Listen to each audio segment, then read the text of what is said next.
to go, and it's a proper little family. GB News is the People's Channel. It's the audience that makes the programme sing. We're giving our viewers and our listeners a voice. I see the thousands of your letters, tweets, emails, you name it, coming in. Britain is broken. How on earth did we get into this mess? But more importantly, how do we get out of it? The establishment had their chance. Now we're here to represent you. It's time for something different. It's time for GB News. I'm very patriotic. I believe in Britain. Our best days lie ahead. Britain's watching. Britain's watching. Join us here on GB News. The People's Channel. Britain's news channel.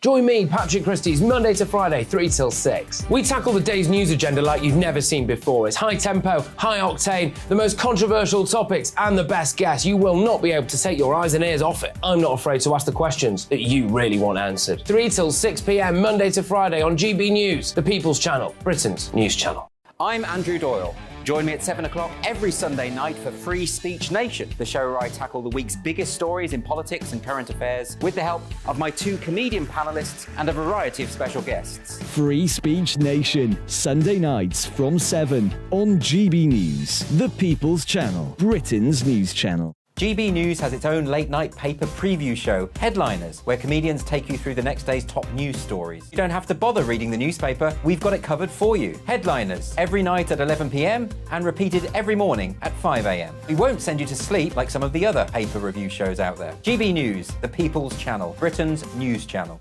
Join me, Camilla Tominey, on Sunday mornings from 9:30, taking the politicians to task and breaking out of SW1 to see how their decisions are affecting you across the UK. Bursting the Westminster bubble every Sunday morning, only on GB News, the People's Channel. Britain's watching.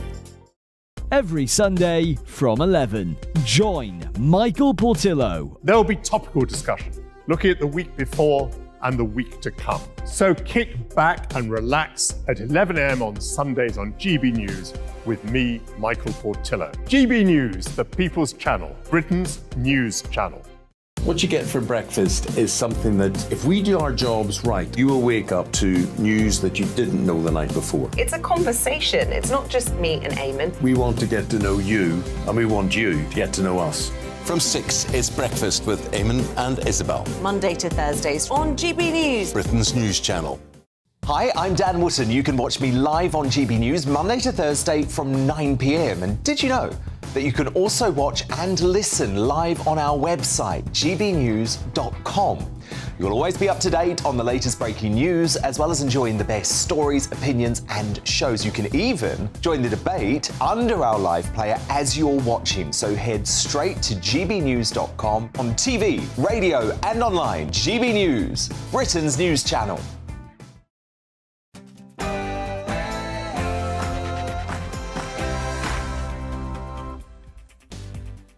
This is GB News Live. Here's what's coming up this hour.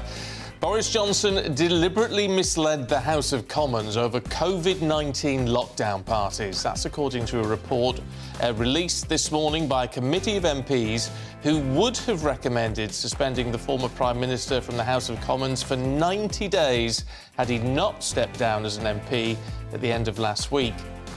That report found that Johnson deliberately misled the House, deliberately misled the Privileges Committee, breached confidence by revealing findings, impugned the Privileges Committee, was complicit in a campaign of abuse and attempted intimidation against the committee.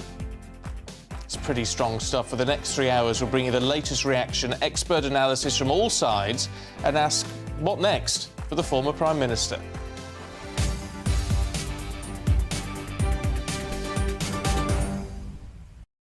And also coming up, we're going to be paying our respects to the double Oscar-winning actress and former Labour MP, Glenda Jackson, who's died at the age of 87 after a brief illness at a home in south-east London.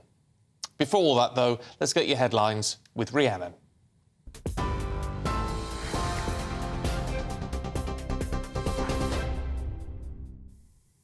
Thank you, Stephen. Good afternoon. It's 1 minute past 12. Your top stories from the GB newsroom. Boris Johnson has rejected the findings of the inquiry, which says he deliberately misled Parliament over Partygate. The report says the former Prime Minister committed a serious contempt and was complicit in the campaign of abuse and attempted intimidation of the committee. Mr Johnson describes it as a deranged conclusion and accused the inquiry of hypocrisy. The former PM would have faced a recommended suspension of 90 days had he not quit as an MP. MPs will debate the Privileges Committee report into his conduct on Monday. Deputy Labour leader Angela Rayner says he should never have been Prime Minister. Well, I think the Privileges Committee is pretty damning. You know, it's serious. Boris Johnson is not only a lawbreaker but a liar. He's not fit for public office and he's disgraced himself and continues to act like a, pound-shot Trump in the way in which he tries to discredit anybody who criticises his actions when actually a decent public servant would have done the honourable thing, would have had a little bit of humility and would have apologised to the British public for what they put them through. And how have voters been reacting to the report? Let's have a listen. He's let people not go visit their parents if they're dying, and yeah, it's just a rule for him, or a rule for all politicians. He did an excellent job in a difficult situation, so I don't see how they can down him now for what he made a mistake. So did hundreds of others. They don't get followed up. He's the kind of guy that if you were having a party, you'd want him to come. He's a nice, fun guy, but as leader of the country, no. Under the circumstances, yes, things, could have been different, but still, nobody else could have done it. He got the job done. Our Conservative MP and GB News presenter Jacob Rees-Mogg says Boris Johnson's future remains unclear. I think his options are very much open to him, that he remains a very popular figure in the Conservative Party and on the right of politics. He has an extraordinary connection with voters that other politicians can only dream of. And I think many associations in the country where a member is standing down would welcome him as their candidate with open arms. So I think his options are very much open. And some breaking news just in. Double Oscar-winning actress and former Labour MP Glenda Jackson has died aged 87 following a brief illness. Her agent confirmed she died peacefully this morning with her family by her side at her home in Blackheath in London. Ms Jackson won Oscars for Woman in Love and A Touch of Class, but gave up acting to join the House of Commons as a Labour MP in North London from 1992 to 2015. She'd recently returned to acting and had just completed filming The Great Escaper alongside Michael Caine. A massive search for survivors is underway after a boat capsized off the southern coast of Greece yesterday. The Coast Guard has released an image of the crowded vessel before it sank. At least 78 migrants drowned and hundreds are still missing, feared dead. It's being described as one of Europe's deadliest disasters of its kind in recent years. It's believed the boat was on its way to Italy, having departed from the south of Crete. A vigil and a minute's silence will be held in Nottingham later after an attack in the city left 3 people dead. Grace O'Malley Kumar, Barnaby Webber and Ian Coates were killed on Tuesday. Their families, friends and thousands of students gathered at the university yesterday to remember them. A 31-year-old man is being questioned on suspicion of murder. Today's vigil will be held in the Old Market Square from 5:30 this afternoon. One of 3 Brits who died after a boat caught fire in Egypt has been named as Christina Quinn. The 58-year-old was taking part in a scuba diving lesson on Sunday when the vessel burst into flames. Ms Quinn was a chief executive of St Luke's Hospice in Plymouth. It's understood the fire was caused by an electrical problem in the boat's engine room. Her family says she'll be missed beyond words. New figures show more than 500,000 NHS appointments and procedures have been postponed due to industrial action since December. Junior doctors in England are continuing their 72-hour strike action today and their ongoing pay dispute with the government. The walkout's expected to lead to tens of thousands more appointments and procedures being delayed. And spectacular new photographs of Mars have been released by NASA. The two shots capture both the morning and afternoon views of the red planet. They were taken in black and white by the Curiosity rover designed to explore Mars. The colour was then added in to enhance the planet's distinctive copper appearance. This is GB News. We'll bring you more as it happens. Now, though, it's back over to Stephen with GB News Live.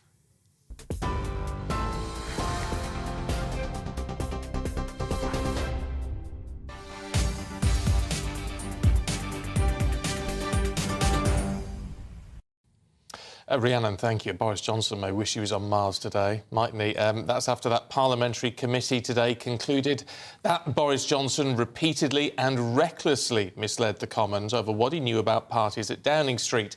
Now, the committee published that long-awaited report earlier this morning, and it's pretty damning. It said Boris Johnson deliberately misled the House. A 90-day suspension was recommended by the committee. That was if he was still an MP. Because he's not, they claimed, or said he should not be given a former member's pass. It found a deliberate attack on democratic institutions. It also found that Boris Johnson had a conveniently flexible interpretation of the rules on gatherings during COVID. Well, the former Prime Minister called the findings of the report tripe and deranged. Let's talk to our Deputy Political Editor, Tom Harwood, who's here. Morning, Tom. Afternoon, I should say. I mean, this is unprecedented, isn't it? It's a really rather stark conclusion that this committee has drawn. I've been looking at some of the recent comparisons, recommendations by the Privileges Committee in terms of what suspension for various members might be. One particularly pertinent case might be that of Margaret Ferrier, the former SNP MP, who, of course, travelled the length of the country not once but twice with COVID, visited all sorts of shops, spoke in Parliament, turned out she had a positive test result. She was recommended a suspension of 30 days. 1/3 of that has been recommended of Boris Johnson. It's quite hard to overstate how much of a punishment this is for this committee to have recommended, and perhaps it is no wonder that Boris Johnson, therefore, last Friday decided to stand down. It's interesting, though, isn't it? Because obviously these recommendations have been sort of tweaked as a result of what he did when he stood down and that statement he made, breaking the rules on confidentiality, so we're told, impugning the committee in some of those remarks. So that's clearly added to the weight of what they would recommend. Yes, clearly this has had an exacerbatory effect. And if we look at the sort of 5 different elements that they have determined such an extreme punishment comes about through, it is, in their words, deliberately misleading the House, deliberately misleading the committee, breaching confidence, impugning the committee and thereby undermining the democratic process of the House, and finally being complicit in what they describe as a campaign of abuse and attempted intimidation of the committee, which seems to be, well, looking at this charge sheet, one of those 5 things is about whether or not Boris Johnson misled the House over COVID. 4 of those 5 things is about how he has behaved with regards to the committee, or at least how the committee interpret his behaviour towards them. Now, for those who are supportive of the committee, that is just another charge against Boris Johnson in terms of his disregard for the institutions of Parliament. For those who are seeing things through the lens of Boris Johnson, that looks like a committee that has, in 4 out of 5 cases, been introspective with regard to the committee's own work, and perhaps feels really rather aggrieved towards how Boris Johnson has behaved towards them. In some ways, that feeds into Boris Johnson's own narrative that this is a committee that has been out to get him. Yeah, that's an interesting point. Tom, stay with us just as we cross to Westminster and talk to Conservative MP for Bassetlaw, Brendan Clark-Smith. Good to see you this afternoon, Mr. Clark-Smith. What do you make of all of this? I'm absolutely appalled, quite frankly. I thought I'd wait for the Privileges Committee to publish the report. I think we owe it to them. There's a very difficult job to be done, and I wouldn't want to get in the way of that. But now I've seen it, I think the sanction really, it seems vindictive, it seems spiteful, and I think overreaching in terms of the sanctions it's got. I think Tom gave a very good comparison there with the other ones, and a lot of it seems to be for having the audacity to criticise them. Now, as members of Parliament, if we can't effectively scrutinise things and speak our mind, then what's the point of us being here? I mean, a lot of this is, it would seem to be, I mean, away from the misleading Parliament, we'll come to that in a moment, but the rest of it seems to be, or a lot of it, about his reaction on Friday and that remarkable statement he put out. Now, they've got a point there, haven't they? That information released to him on a confidential basis, and he's breached that. Well, I think he's agreed to go along with the committee. He's been very frank and very open with them in terms of the evidence that he's given and so on with that. And then he's received the draft report before all of us on the Friday, and he's clearly seen that he's not being given a free trial, so to speak, and it's been treated as a trial. It's not a trial, of course. If it were in a court of law, it would have been thrown out straight away. I think there are some very legitimate questions that he's asked. First, about how the committee's comprised. Of course, Chris Bryant had to recuse himself as being chair to start. Since then, Harriet Harman was appointed. There were questions asked about comments that she'd made previously, and then, of course, other revelations coming out as well about members of the committee. And again, I respect the work they do. I know it's very difficult, but really, they have to accept criticism. And when people don't feel that something is right, they should be able to say that. Now, in terms of confidentiality, one point that I would certainly make on that is that a lot of people feel very well informed about this committee. Why? Because they're seeing it on Twitter. Now, every time the Times or whoever it is tweet about something, they've got that information from somewhere, and that's certainly not coming from Boris Johnson. In terms of the main crux of the matter, though, deliberately misleading the House, do you challenge that in any way, shape or form? Well, absolutely, and they must be mind readers, because, of course, Boris Johnson's been very clear. He said that the information that was provided to him, he was speaking in good faith to the House, and when more information came through afterwards, as happens with ministers, as has happened with me when I've been other dispatch box, you correct the record. Boris Johnson apologised, correct the record when more information came to light. So what they're saying is really that Boris has deliberately misled the House, and they think they can understand what he thinks. Now, if you could bottle that, I mean, you'd make a fortune. I mean, if I could understand what my wife's thinking all the time, then my home life would be a lot easier. So how they can say that without any actual evidence and do that as a conclusion, and then this ridiculous 90-day suspension and taking his pass away, it just seems spiteful. It's like the modern-day equivalent of putting people in the stocks and taking them out. So I'm going to vote against this on Monday. I'm going to be speaking out on it, and I'd encourage my colleagues to do the same. Yeah, but they haven't done it without any evidence, have they? I mean, one of the key witnesses was Martin Reynolds, Boris Johnson's former principal private secretary, who questioned, apparently, how realistic it was for Boris Johnson to say he was told that rules in Downing Street had always been followed. Martin Reynolds saying that really wasn't a correct thing to say. Well, there's so many grey areas with everything all the time with guidance, and of course a lot of the time you would say to people that this is what you should do, you need to try your best to work towards it, and of course these were not definitive laws in many cases, and also we have to remember we didn't have one long lockdown that went all the way through. The rules were changing as a constant. Of course, we were talking about a workplace environment as well. If we go into say that having an orange juice at your desk is having a party, then what about Durham? What about the other things that have come out in the last day or two? So I think there's a bit of nitpicking here as well, and applying things to Boris Johnson that aren't really being applied to other people. Yeah, but it's interesting because, I mean, I imagine there's very little you would agree with Angela Rayner on, but didn't she have a point this morning when she said, look, Boris Johnson should have had a little bit of humility here? Well, he has. He's been to the Commons. He's apologised. He's apologised on behalf of other people. So for things that he hasn't done, but as the man at the top, really, as Prime Minister, he took responsibility for that, and I think that was the right thing to do there. But I'm sure Ellen Rayner, if ever she were hauled in front of a committee, or if any of her colleagues were going through a similar situation, I'm sure she'd hope they were treated fairly and they were treated based on the facts rather than who they are. Now, Boris Johnson, if it's not Partygate, it's about wallpaper or people disliking him for Brexit, of course, and there are people in the establishment who are desperate to bring down Boris Johnson, and of course they saw this as their opportunity to do that. Brendan Clark-Smith, thanks for your time this afternoon. Appreciate it. Tom Harwood's still here. I mean, you can see this rumbling on the basis of how can they possibly know what Boris Johnson was thinking at the time. And we were talking last week, weren't we, about the fact that he may be accused of recklessly misleading Parliament.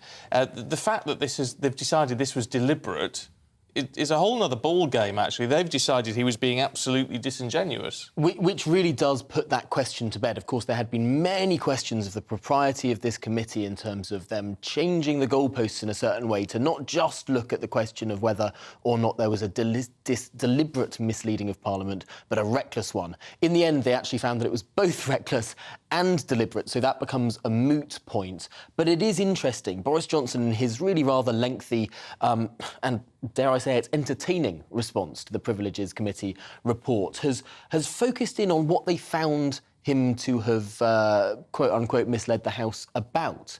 And they find that Boris Johnson attended what they determined to be illegal gatherings, that the Metropolitan Police found to have not been illegal gatherings for Boris Johnson. So events for which Boris Johnson was not fined by the Metropolitan Police and their investigation become, in the Privileges Committee investigation, evidence that Boris Johnson broke rules. And that seems to be a bit of a mismatch. And certainly in the argument of Boris Johnson, he says that they say I must have known that the farewell events I attended were not authorised workplace events because, wait for it, no such event could lawfully have taken place anywhere in the country under the committee's interpretation of COVID rules. He argues that the Metropolitan Police took a different interpretation of those rules, only fined him for one event, an event that he is still bemused broke the rules. In his argument, in his mind, he thought he had followed those rules. The committee say he couldn't possibly have known that, but it does seem like there is some grey area here, particularly with regard to what the Metropolitan Police found about all but one of those events Boris Johnson was involved in. And yet the committee have, in effect, cleared him of these events at Chequers, haven't they, which the government actually handed that information over and they said, well, Boris Johnson's provided his explanation and no one's countered that. Yes, it's interesting because the Chequers events, none of them were during lockdown. They were during varying forms of restrictions, rule of six, these other sort of... I mean, we could go over how many different rules there were. So at one point, you were allowed 30 people in a room in the summer of 2020. There were lots of different stages of rules. But all of the accusations that were made around Boris Johnson's time in Chequers, none of them occurred during one of these lockdowns.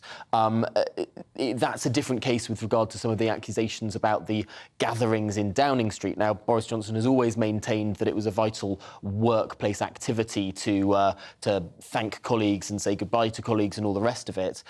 And there is, of course, the argument in all of this, we heard it a bit from Brendan Clark-Smith there, that during restrictions, Keir Starmer was able to successfully argue that his beer and curry were part of a necessary work event. To some people on Boris Johnson's side in this, that seems like a bit of double standards because Boris Johnson would say orange juice at a desk was a work event as well. Ultimately, this does come down to interpretations in many different areas, and it's clear that the Privileges Committee has got a slightly different interpretation of rule-breaking than the Metropolitan Police. OK. Tom, thank you. Let's talk to Michael Simmons from The Spectator. Afternoon to you, Michael. Is this someone getting their comeuppance at last, or is it a witch hunt?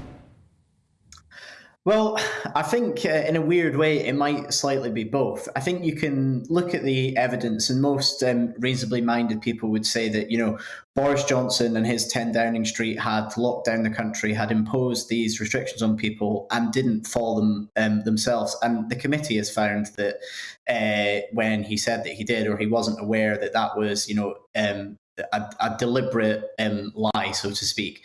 And I think most sort of fair-minded people would probably agree with that, but I also think that the committee seems to have just totally overstepped the mark in their reaction. I mean, Tom mentioned that the 90-day suspension was 3 times as long as Margaret Ferrier's suspension. What's interesting on that, Alan Dorrans, the SNP member on the committee, when he voted on Margaret Ferrier's suspension, he voted for less than 10 days. And on Boris, he didn't just vote for 90 days, he voted for a permanent expulsion. So there's certainly evidence with individual committee members that I think Boris's supporters will point at and say, this proves it's been a witch hunt.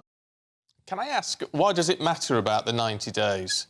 Everyone's getting worked up about that. Does it actually matter? Because he's out anyway. I mean, if he was still a member of Parliament, yes, it would have an impact, but it doesn't now, does it?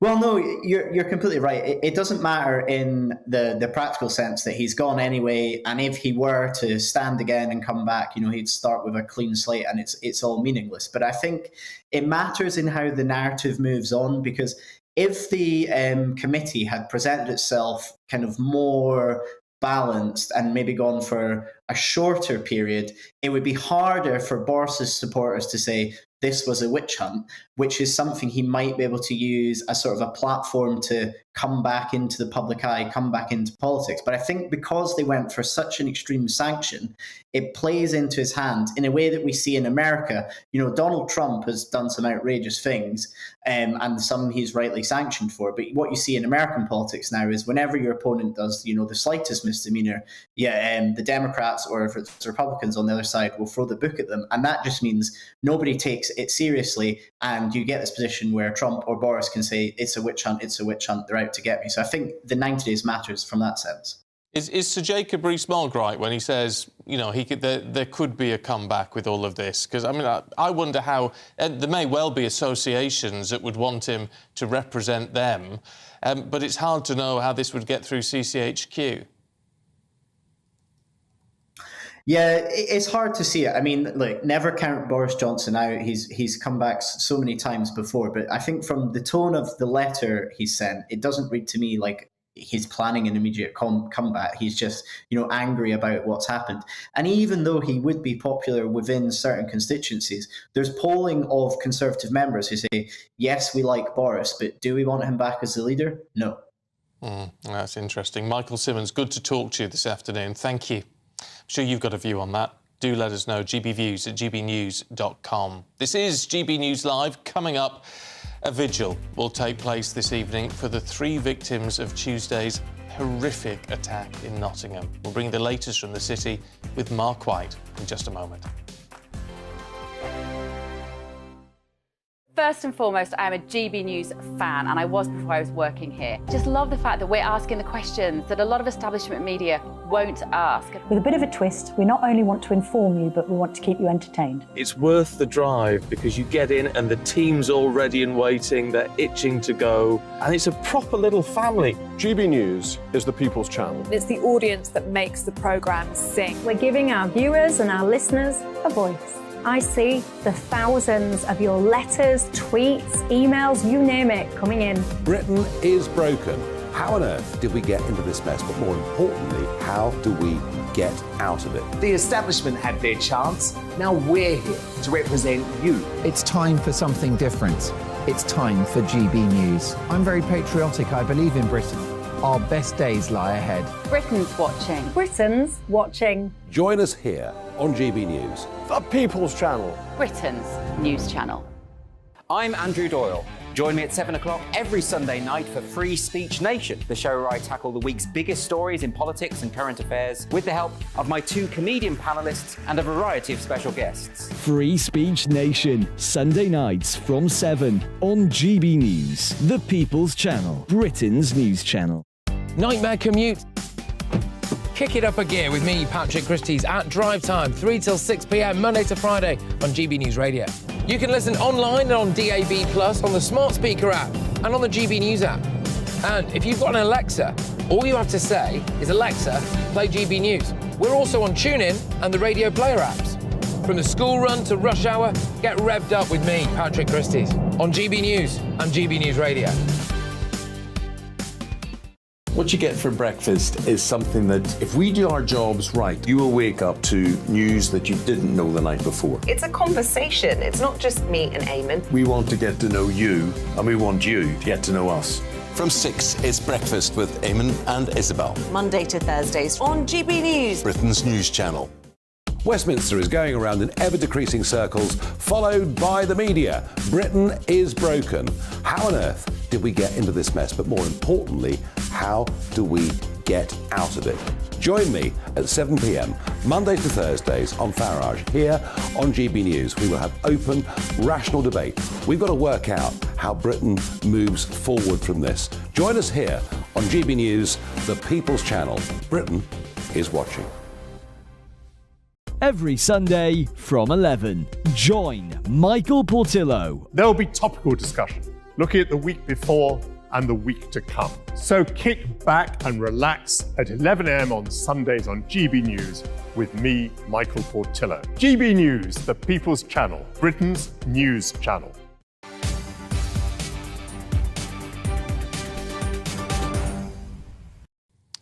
Now, following those shocking attacks in Nottingham, another vigil will be held today in the Old Market Square at about 5:30, where leaders of the University of Nottingham, representatives from the council and the faith communities will join together to lead a minute's silence in memory of the 3 people who lost their lives. It comes a day after the fathers of the teenage victims, Grace O'Malley Kumar and Barnaby Webber, came together at a vigil at the University of Nottingham yesterday, where they encourage people to look after their friends. I'm lost for words. I've lost my baby boy, and I can't even comprehend how I'm going to deal with it. Look after your friends and look after people around you. This is so important. I think Grace and her friend, they fell together. And you need to be friends with everyone, and you need to love everyone. And I wish. Well, let's talk to our Home and Security editor, Mark White, who's in Nottingham for us this afternoon. And I know you'll give us an update on the investigation, Mark, but first and foremost, on this vigil tonight, I mean, at least it is a chance, in the Old Market Square particularly, it's a good size, for the people of Nottingham to really come together now.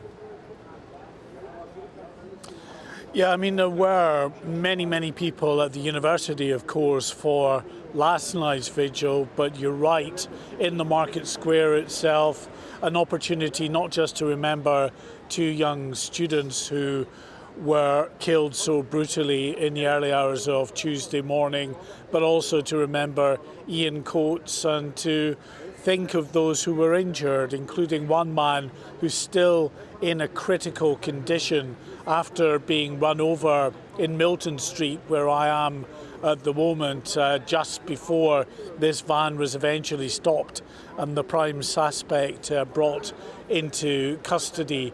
That man is still being questioned at this hour. We were told that he was not being cooperative with the detectives. I understand that Nottinghamshire Police have been granted an extension to continue to hold this prime suspect.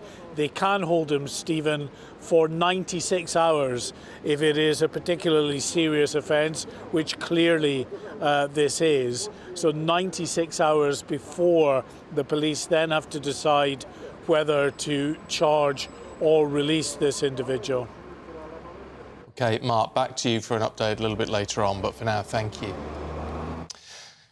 Coming up for you, we'll have the latest from Scotland after the first FMQ since former SNP leader Nicola Sturgeon was arrested over the party's finances. We'll bring you more after the latest headlines with Rhiannon.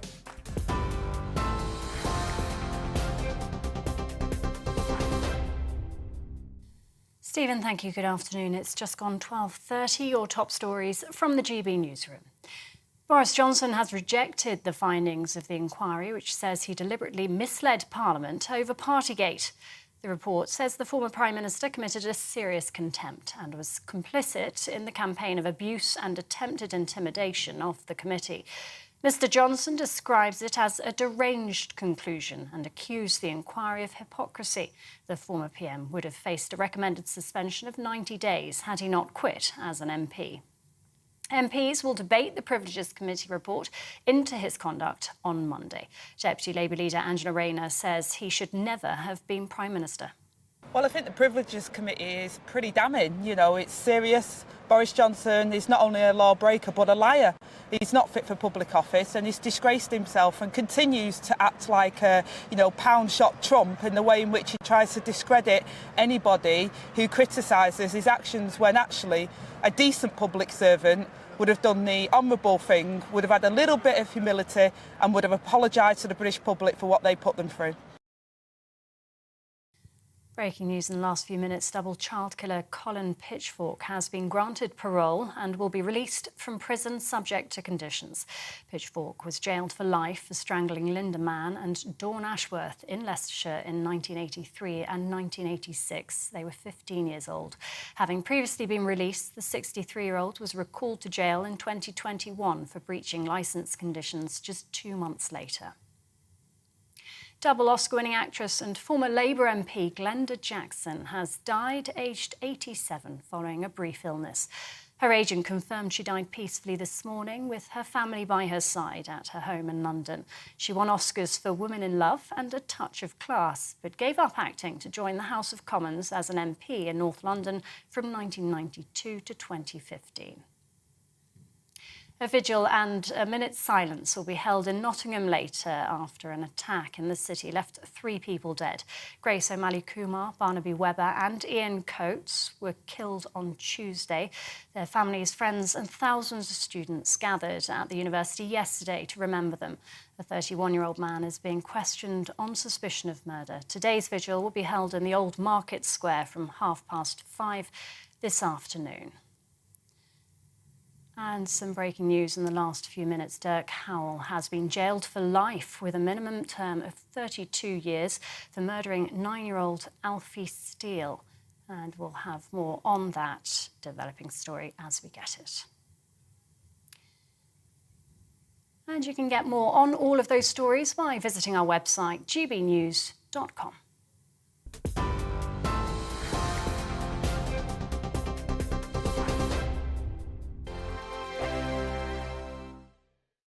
Like all families, we have arguments every now and then, but actually we agree on what the mission of GB News is, and that's the most fundamentally important thing. GB News provides the kind of platform that lets all voices be heard. We don't hold back. We're free to say what we really think. Just because some people who live in a tiny little Westminster bubble think that their particular story is important, that's not the most important story for me. And often they will be difficult stories that you won't find on the establishment media. Because what people think in the north of England may be very different to what they're thinking in the home counties. We're going to carry on telling the world what life is really like for households up and down the UK. We love to be in your car, in your kitchen as you're having your breakfast. Whatever you're doing, you are part of the show.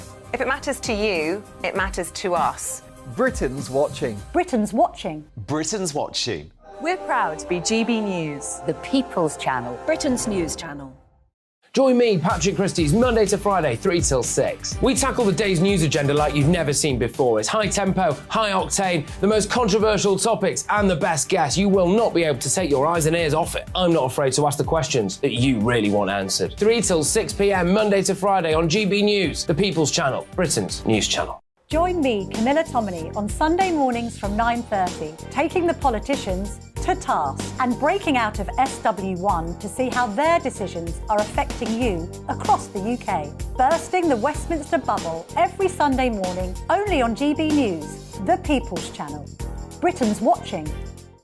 Join us every night on GB News at 11 p.m. for Headliners, which is 3 top comedians going through the next day's news stories, which is exactly what you need, because when the establishment has gone crazy, you need some craziness to make sense of it. So join us 11 p.m. every night on GB News, the People's Channel, Britain's news channel. Hi, I'm Dan Wootton. You can watch me live on GB News Monday to Thursday from 9 p.m. And did you know that you can also watch and listen live on our website, gbnews.com? You'll always be up to date on the latest breaking news, as well as enjoying the best stories, opinions and shows. You can even join the debate under our live player as you're watching. So head straight to gbnews.com on TV, radio and online. GB News, Britain's news channel.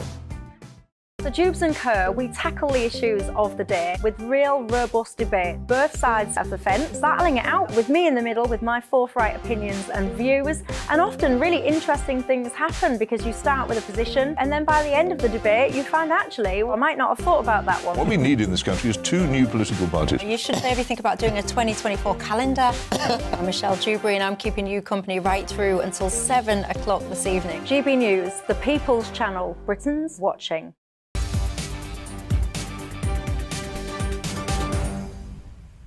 Well, let's return to our top story, should we, in that long-awaited Privilege Committee report, which has found Boris Johnson was deliberately disingenuous about Partygate events. Now, the report by the 7-member committee followed a year-long investigation and runs to 106 pages, about 30,000 words.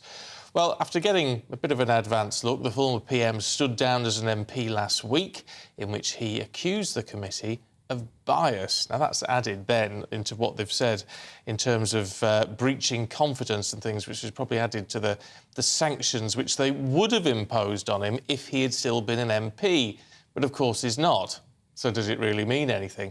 Let's talk to the broadcaster and psychotherapist Lucy Beresford, who joins us now. Lucy, good to see you. I mean, what is fascinating about this, and actually what provides the biggest rebuttal, in a sense, for Boris Johnson, is that, I mean, they're saying he deliberately misled, deliberately tried to mislead the Commons and mislead the committee. The argument back is, well, how can they possibly know what's in his mind? It's very tricky, and we could say that about all of us. We all tell ourselves stories about ourselves and about each other in order to make sense of our world, and those narratives can sometimes be very self-fulfilling. What I'm interested in is the fact that Boris Johnson has decided to tell the story of being the victim now. This is the narrative that he wants to put out there, that the court of the kangaroo court, as he called it, is against him and that he has been buffeted by events. Whereas, of course, the Privileges Committee has a different narrative that they're putting out there, which is that we heard what you had to say and we think that you might have been economical with the truth. And when those two narratives clash, then you've got this huge conflict, this huge tension. And we see that in relationships in general, but this relationship is being played out in the media because it's so high profile and so visible. And it's a sense in which his version of events is what he wants to believe, but it is now highly conflicted with the perspective of not just an individual, but of a committee who was put in place in order to make a decision as to whether Boris Johnson had deliberately misled the House. And that's the narrative that they think is substantiated by the evidence. Now, look, just to make it clear for everyone, I'm not drawing any conclusions about whether Boris Johnson has lied or not, because I don't know. But do we need to look at the idea, and we've all done it. I remember doing it as a child, really, but the idea that you tell a lie, but ultimately you end up believing it. Well, in psychological terms, it's called cognitive dissonance, that we almost have to believe the version of events and the stories that we tell in order to have a strength or a handle on our identity.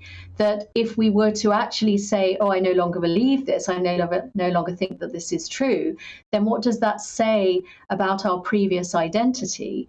And this is why situations like heartbreak can be so difficult, because you're in a relationship and you tell yourself, I am this person in this relationship. Okay, well, the relationship breaks down. Now who am I? Or if I lose my job, who am I now? And Boris Johnson is, in a way, having to assimilate all of that kind of information because he has lost his job. He has perhaps lost some friends. So that's why I think he's doubling down on what you would say is quite a childlike behavior of insisting that this narrative is absolutely true and nothing will shake him. It's quite black and white thinking, which again is very prevalent amongst children. You know, you're either a very good mummy and you give me ice cream, or you're a very bad mummy because you won't let me have ice cream.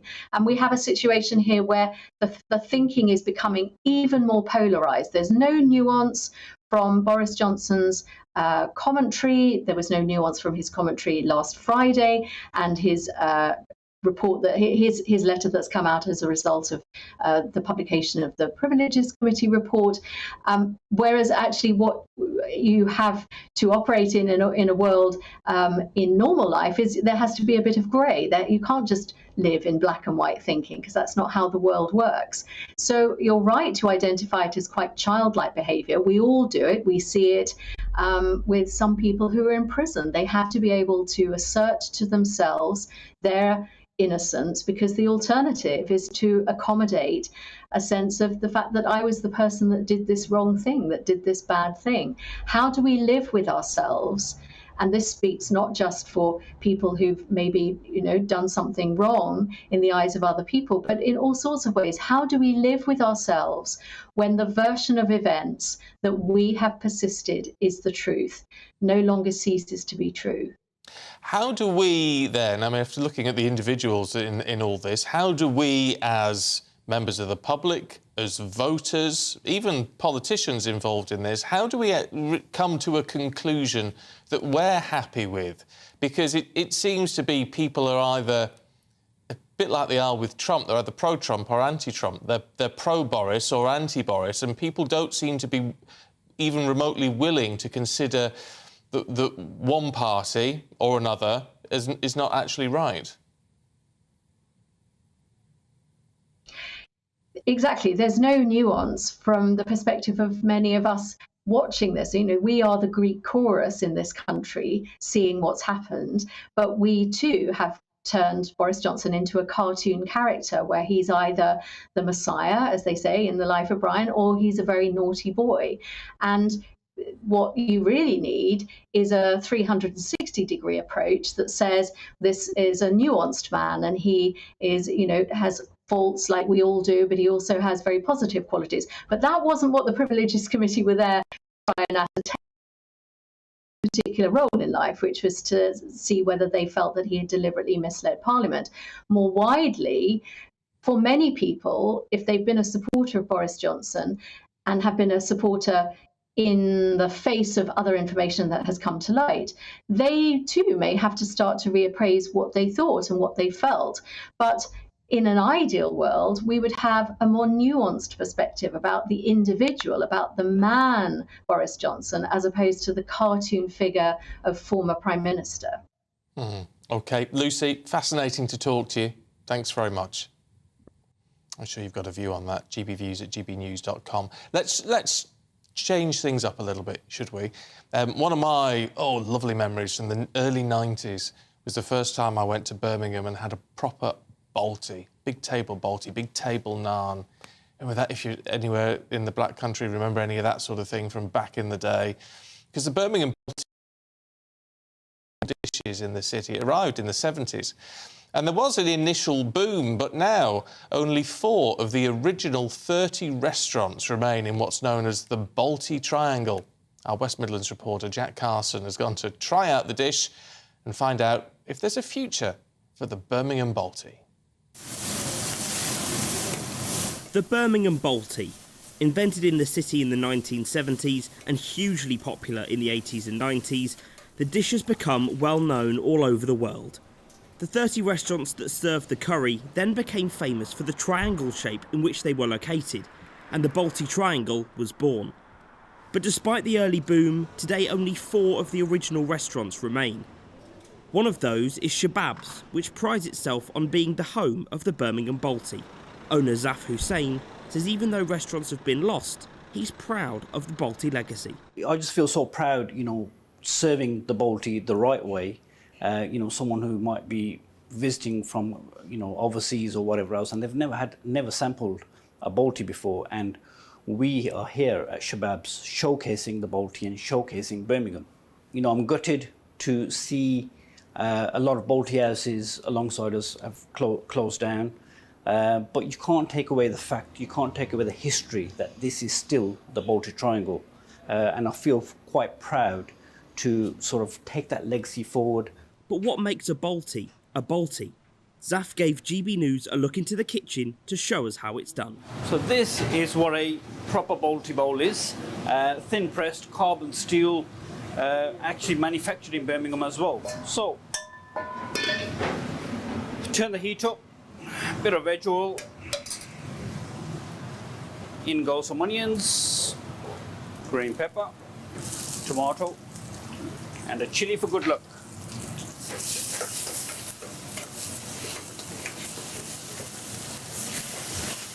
Unlike other curries, the dish is traditionally served with a naan, not rice, and the proof of the balti is in the eating. Well, it's certainly passed the taste test, but what is the future of the balti?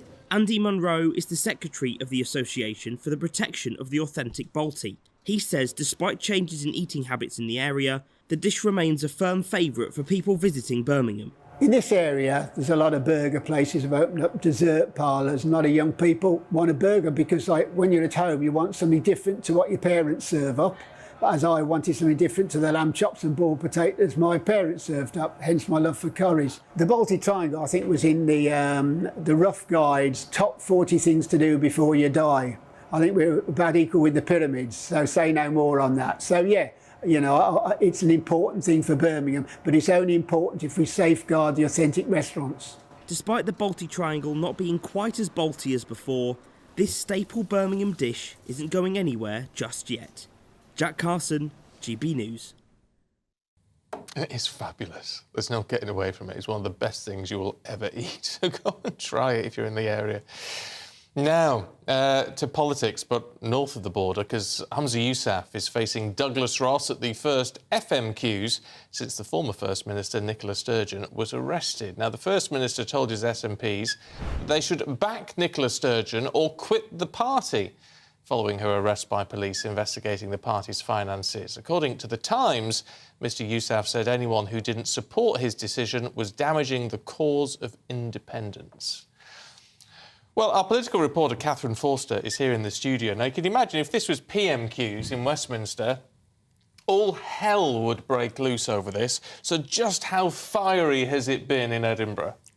It's an entirely different sort of affair to PMQs, where they're sitting on opposite sides, shouting at each other, loads of noise, jeering. They're, in a large sort of semicircle, and it's all been very calm. What's very odd is that Douglas Ross, the Scottish Conservative leader, who you might have expected to go in making comment about Nicola Sturgeon, started off talking for a very long time about the failure of the Scottish Government to make a dual carriageway of the A9 between Perth and Inverness.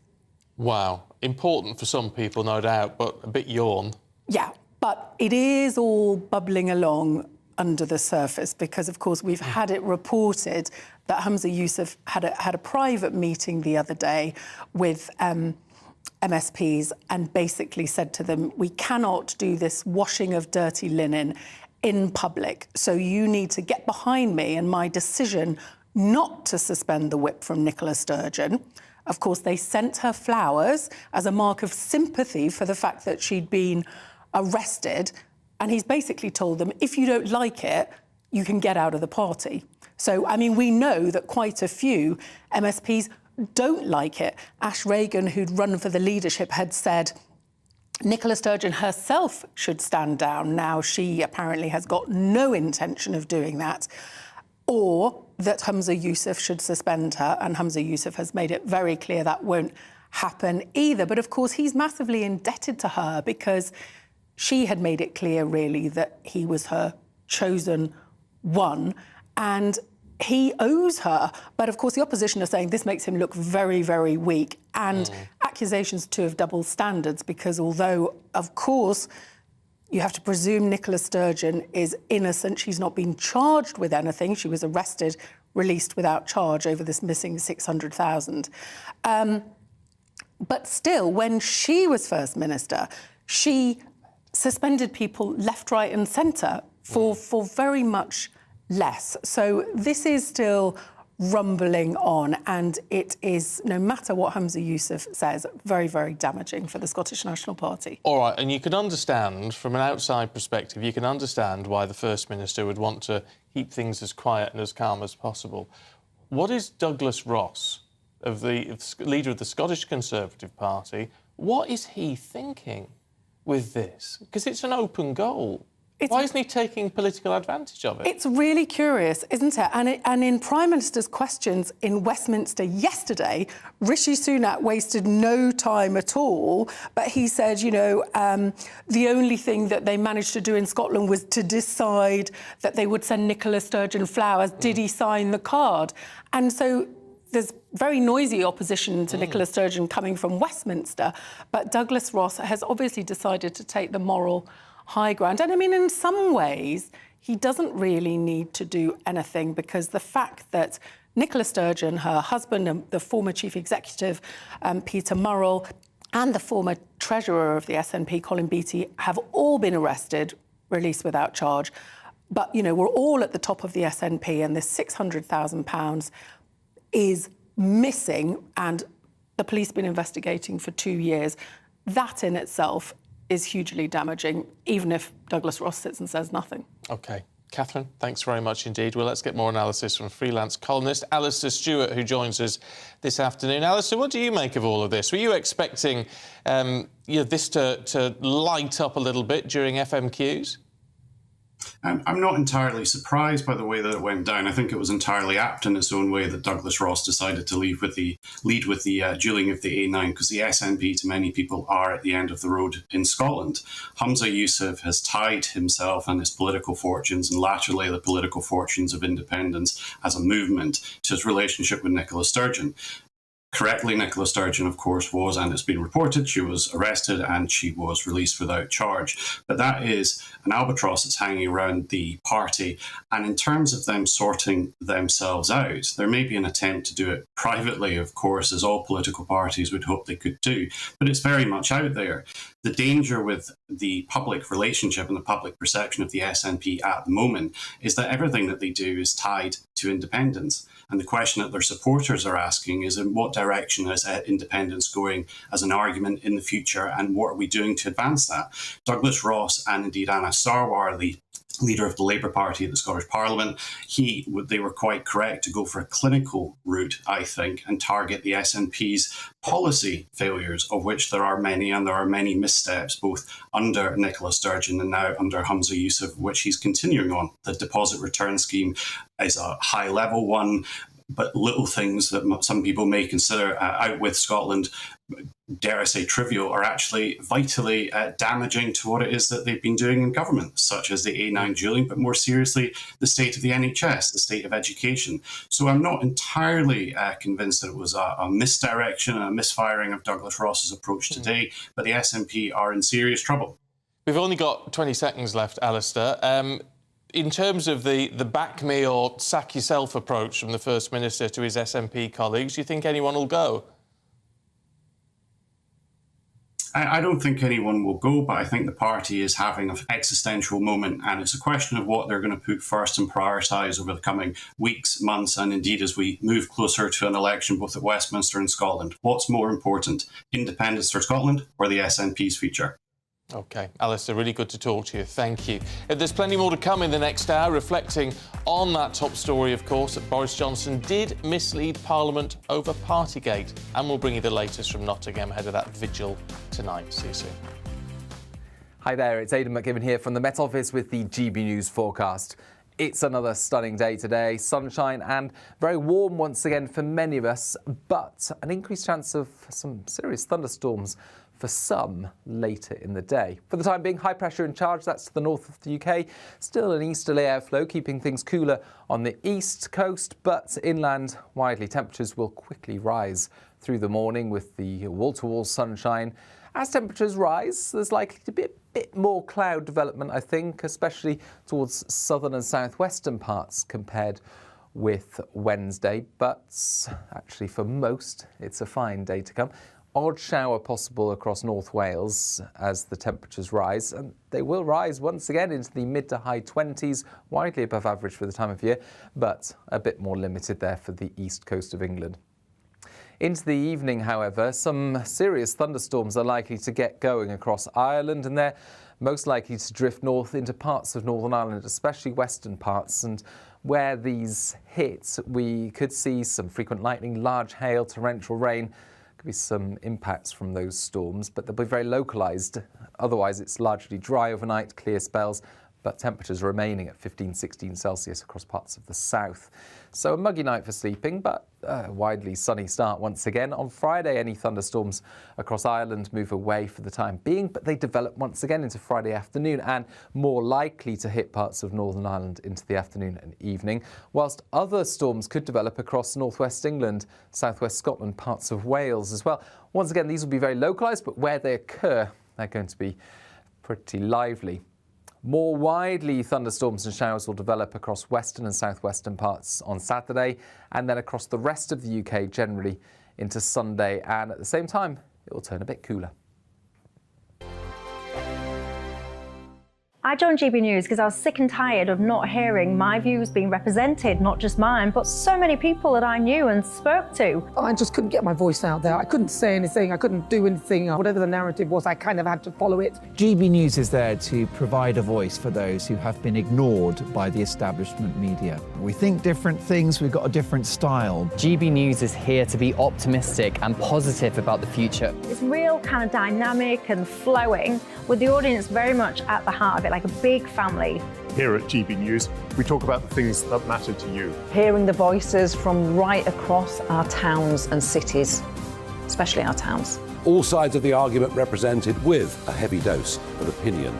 We're on a mission here to make a difference. And the GB News family really is here for you, and whatever time of day you can watch or listen. Britain's watching. Britain's watching. We're proud to be GB News, the People's Channel, Britain's news channel. Monday to Thursday, 9 p.m. till 11 p.m. Join me, Dan Wootton. I'll bring you the sharpest takes and hottest debates. Do you not believe in prison? I don't believe in prison. I'm completely stunned. I guarantee you there'll be no spin, no bias, no censorship. I actually was personally quite offended by it. And no reason to go to bed. So I guess they've always been quite woke. That's Dan Wootton tonight on TV, radio and online. Monday to Thursday from 9 p.m. till 11 p.m. on GB News. The People's Channel, Britain's news channel.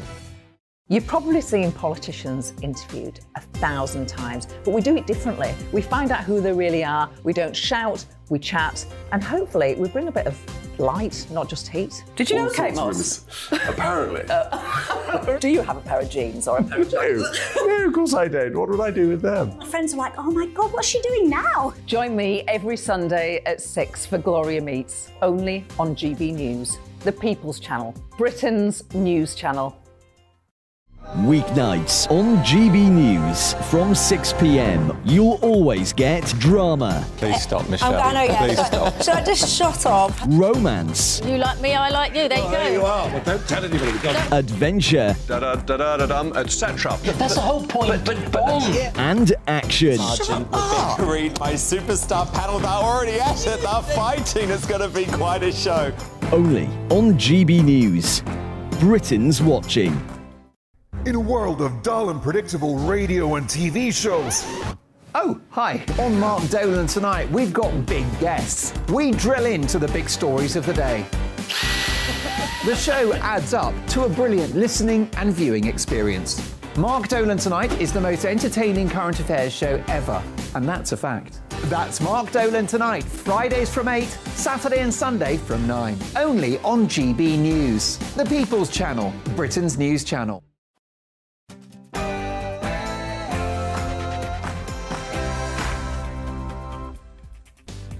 This is GB News Live. Coming up this hour, Boris Johnson deliberately misled the House of Commons over COVID-19 lockdown parties. That's according to a report released today by a committee of MPs who would have recommended suspending the former Prime Minister for 90 days if he hadn't stepped down as an MP at the end of last week. The report found that Mr Johnson deliberately misled the House of Commons, deliberately misled the Privileges Committee, breached confidence by revealing some of the findings, impugned the committee, was complicit in a campaign of abuse and attempted intimidation against the committee. Well, in response, Boris Johnson says the report is tripe, deranged, rubbish and anti-democratic. We'll get the latest and discuss if this really marks the end of his political career.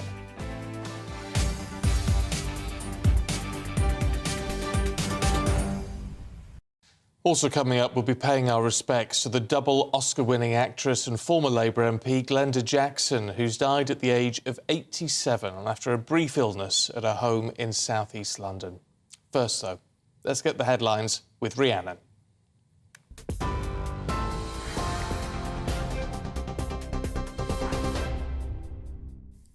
Thank you, Stephen. Good afternoon. It's 1 minute past 1, your top stories from the GB newsroom.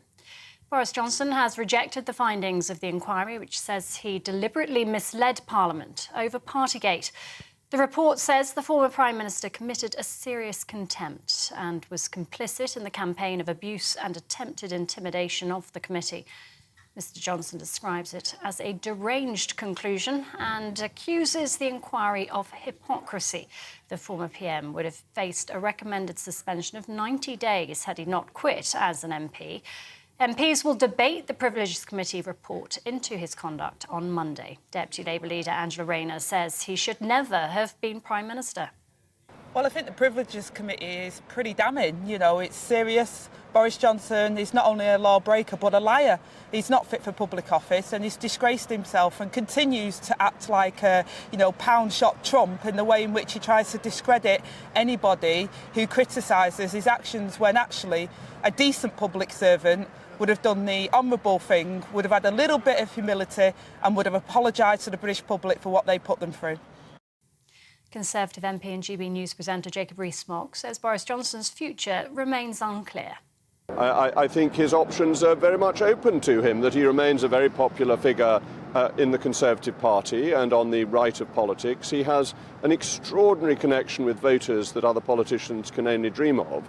And I think many associations in the country where a member is standing down would welcome him as their candidate with open arms. So I think his options are very much open. Lib Dems Deputy Leader Daisy Cooper believes Boris Johnson's political career is over. But what we've seen today is absolutely extraordinary. Quite frankly, it should be the final nail in the coffin of Boris Johnson's political career. I think people here in Mid-Beds and around the country want Rishi Sunak to step up and confirm that he will never, ever allow Boris Johnson to stand as a candidate ever again. Well, here's how voters have been reacting to the report. He's let people not go visit their parents if they're dying, and yeah, it's just a rule for him, or a rule for all politicians.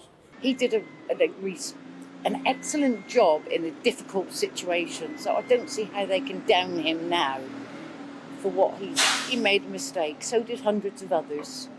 They don't get followed up. He's the kind of guy that if you were having a party, you'd want him to come. He's a nice, fun guy, but as leader of the country, no. Under the circumstances, yes, things, could have been different, but still, nobody else could have done it. He got the job done.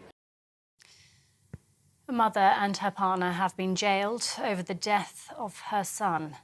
9-year-old Alfie Steele suffered more than 50 injuries to his body. Carla Scott was sentenced to 27 years for child cruelty and manslaughter for her son, who was beaten and held down in a cold bath at his home in Droitwich in Worcestershire. Dirk Howell's been jailed for life with a minimum term of 32 years for his murder. And double-child killer Colin Pitchfork has been granted parole and will be released from prison subject to conditions. He was jailed for life for strangling Linda Mann and Dawn Ashworth in Leicestershire in 1983 and 1986. They were 15 years old at the time. Having previously been released, the 63-year-old was recalled to jail in 2021 for breaching licence conditions just 2 months later. Tributes are being paid to double Oscar-winning actress and former Labour MP Glenda Jackson, who's died aged 87. Her agent confirmed she died peacefully this morning with her family by her side at her home in London. She won Oscars for Women in Love and A Touch of Class, but gave up acting to join the House of Commons as an MP in North London from 1992 to 2015. Psychologists treating dozens of survivors after a boat capsized, killing at least 79 people, are said to be in shock and asking for their family members. Rescuers are continuing to search the seas off the southern coast of Greece as hopes of finding any further survivors are now dwindling. The Coast Guard has released an image of the crowded vessel before it sank. Hundreds are still missing, feared dead. It's been described as one of Europe's deadliest disasters of its kind in recent years. It's believed the boat was on its way to Italy, having departed from the south of Crete. And a vigil and a minute's silence will be held in Nottingham later after an attack in the city left 3 people dead. Grace O'Malley Kumar, Barnaby Webber and Ian Coates were killed on Tuesday. Their families, friends and thousands of students gathered at the university yesterday to remember them. A 31-year-old man is being questioned on suspicion of murder. Today's vigil will be held in the Old Market Square from 5:30 this afternoon. This is GB News. We'll bring you more as it happens now, though. It's back over to Stephen with GB News Live.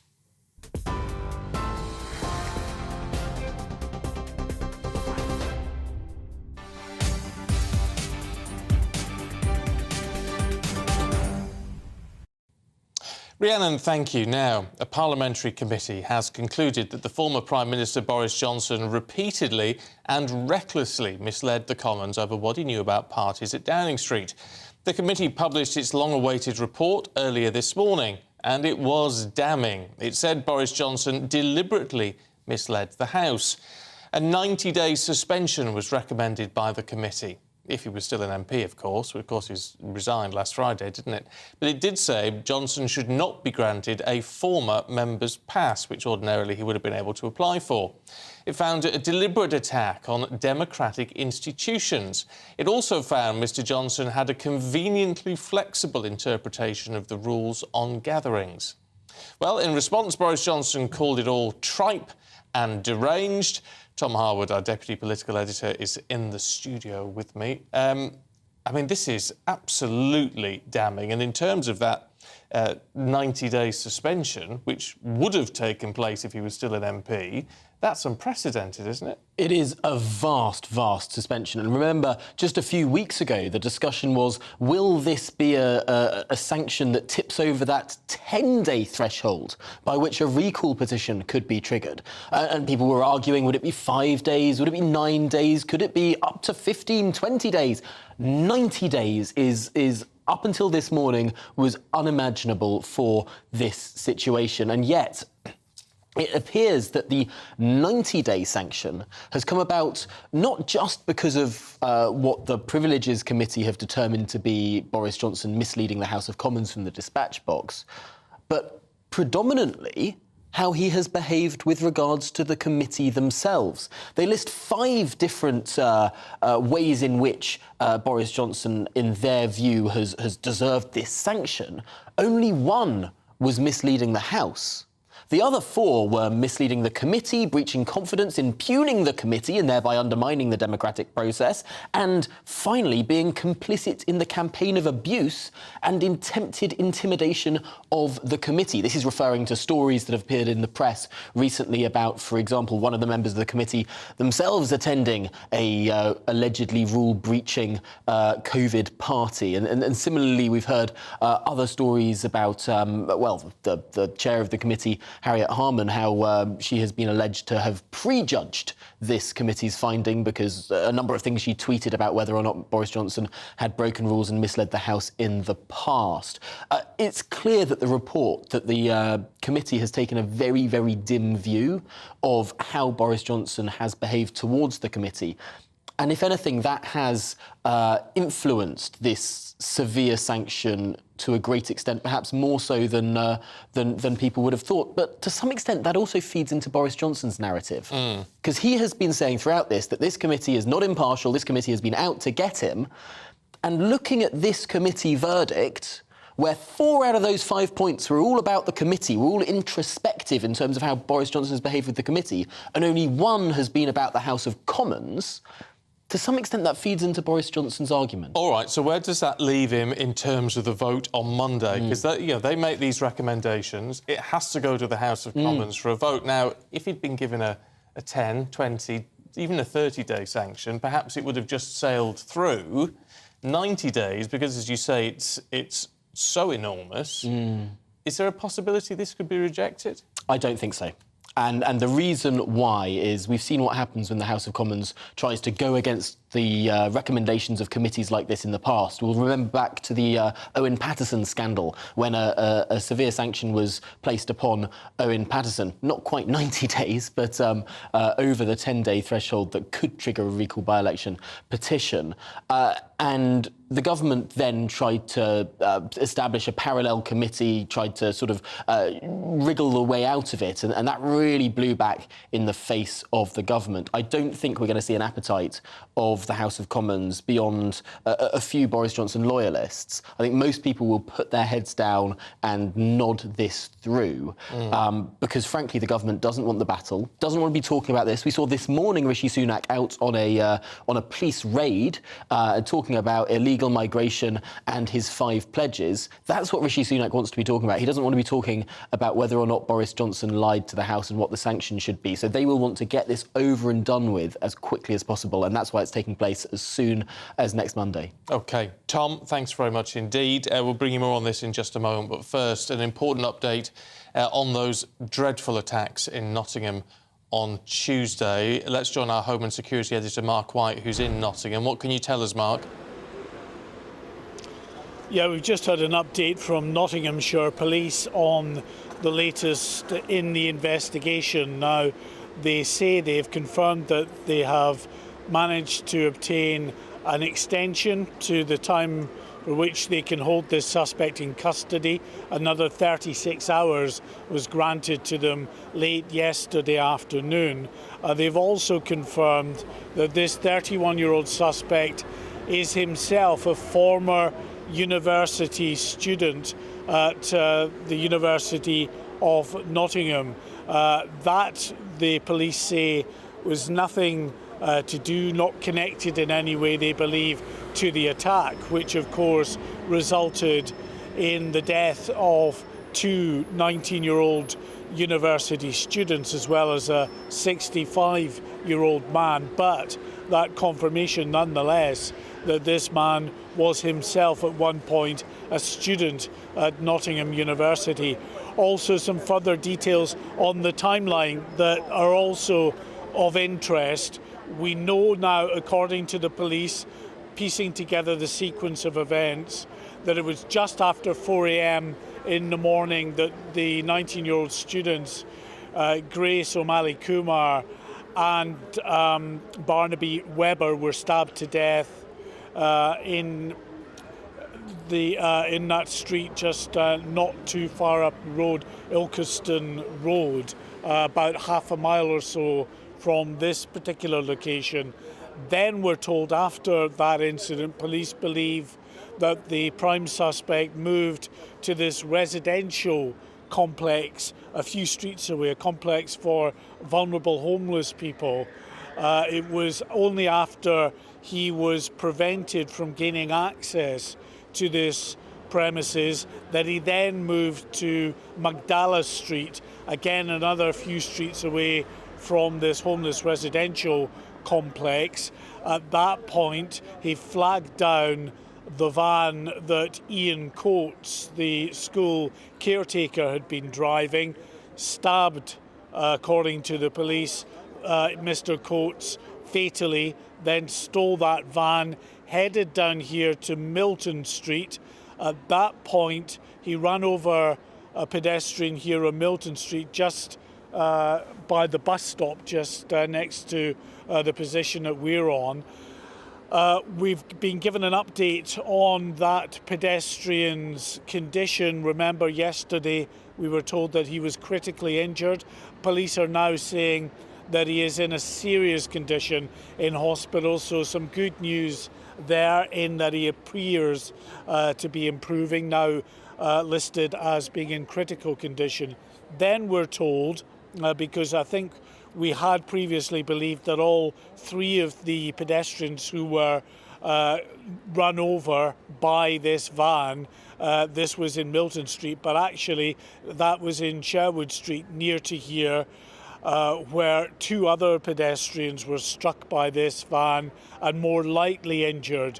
Now, what the police are telling us with regard to that particular incident, they have referred this to the police watchdog, the Independent Office for Police Conduct. Now, the reason they've done that is because a marked police car was following this stolen van at the time it collided with the two pedestrians.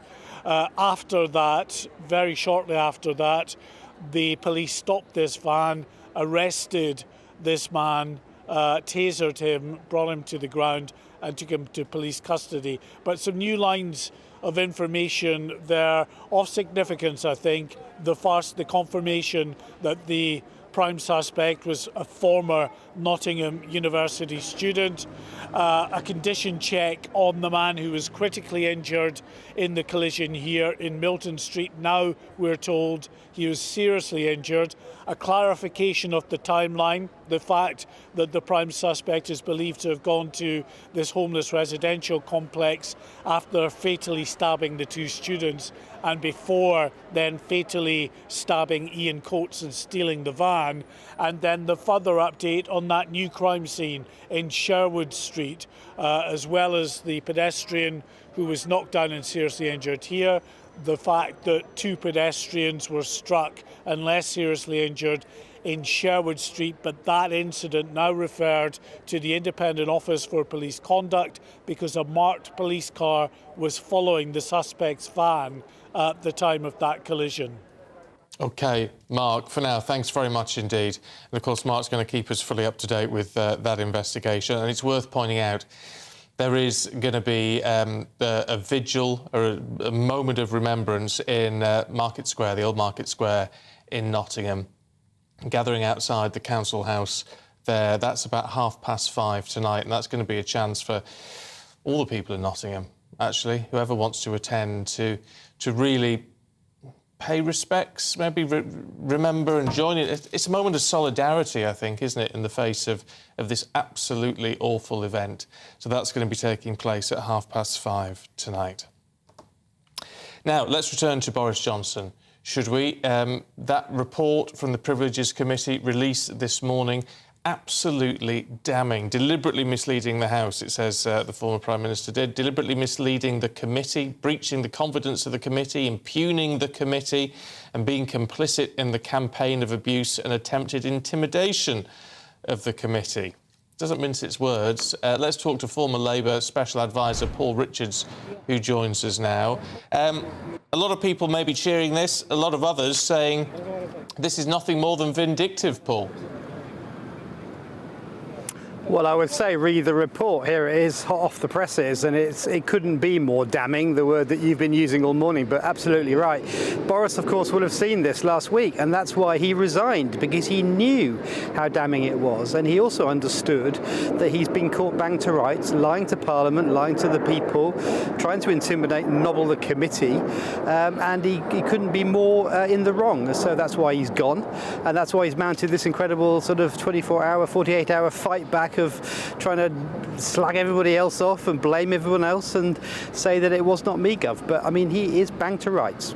Well, you say that. I mean, he said it's a deranged conclusion and contradicted by the facts.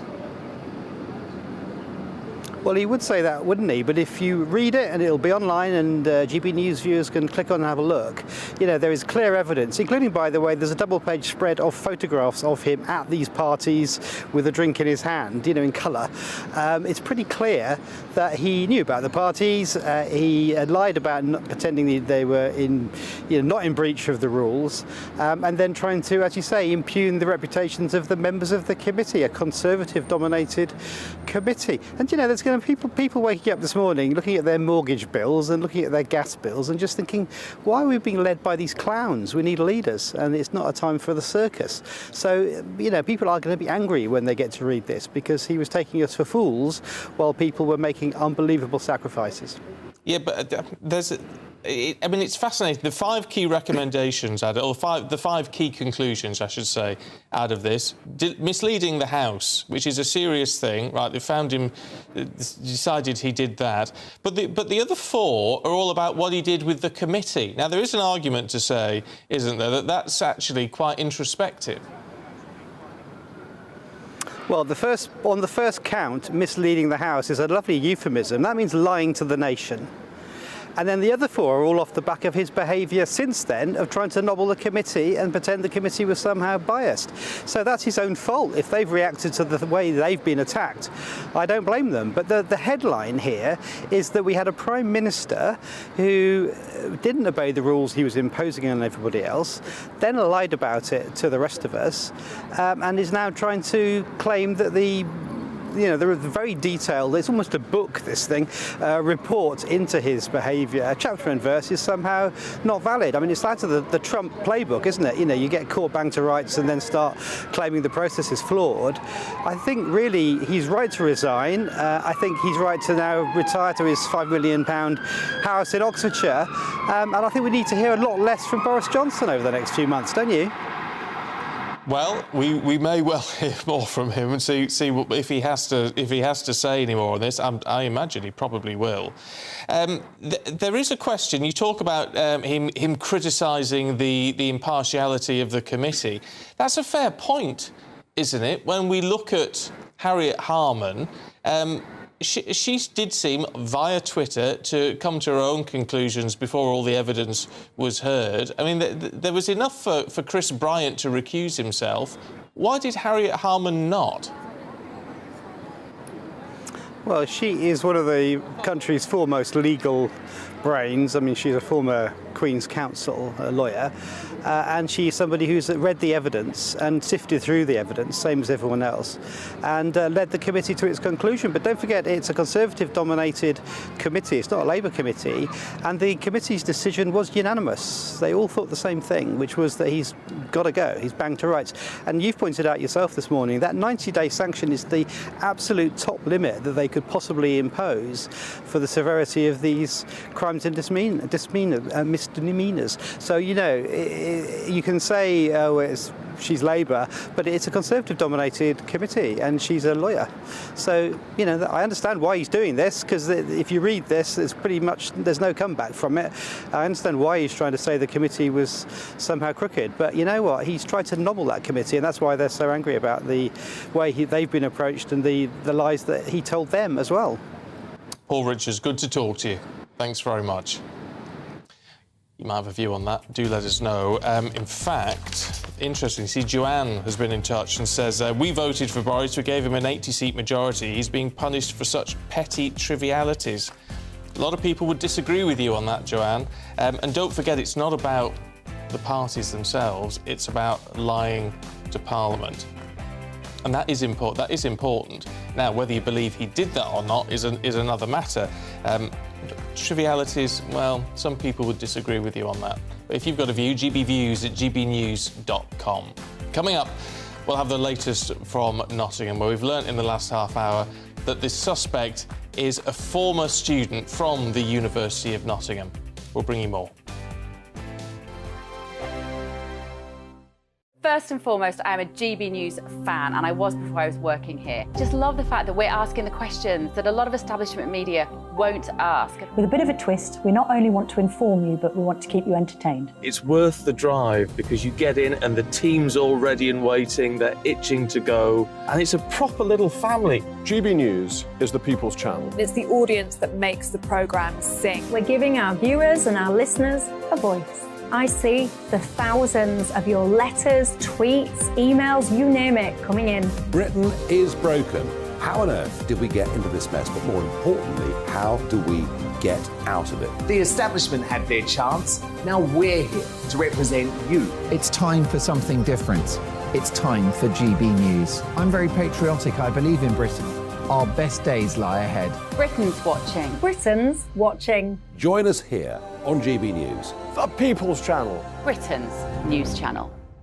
I'm Andrew Doyle. Join me at 7 o'clock every Sunday night for Free Speech Nation, the show where I tackle the week's biggest stories in politics and current affairs with the help of my 2 comedian panellists and a variety of special guests. Free Speech Nation, Sunday nights from 7 on GB News, the People's Channel, Britain's news channel. Nightmare commute? Kick it up a gear with me, Patrick Christie's at Drive Time, 3 till 6 p.m, Monday to Friday on GB News Radio. You can listen online and on DAB+, on the smart speaker app and on the GB News app. And if you've got an Alexa, all you have to say is, Alexa, play GB News. We're also on TuneIn and the Radio Player apps. From the school run to rush hour, get revved up with me, Patrick Christie's, on GB News and GB News Radio. What you get for breakfast is something that, if we do our jobs right, you will wake up to news that you didn't know the night before. It's a conversation. It's not just me and Eamon. We want to get to know you, and we want you to get to know us. From 6, it's Breakfast with Eamon and Isabel. Monday to Thursdays on GB News, Britain's news channel. Westminster is going around in ever-decreasing circles, followed by the media. Britain is broken.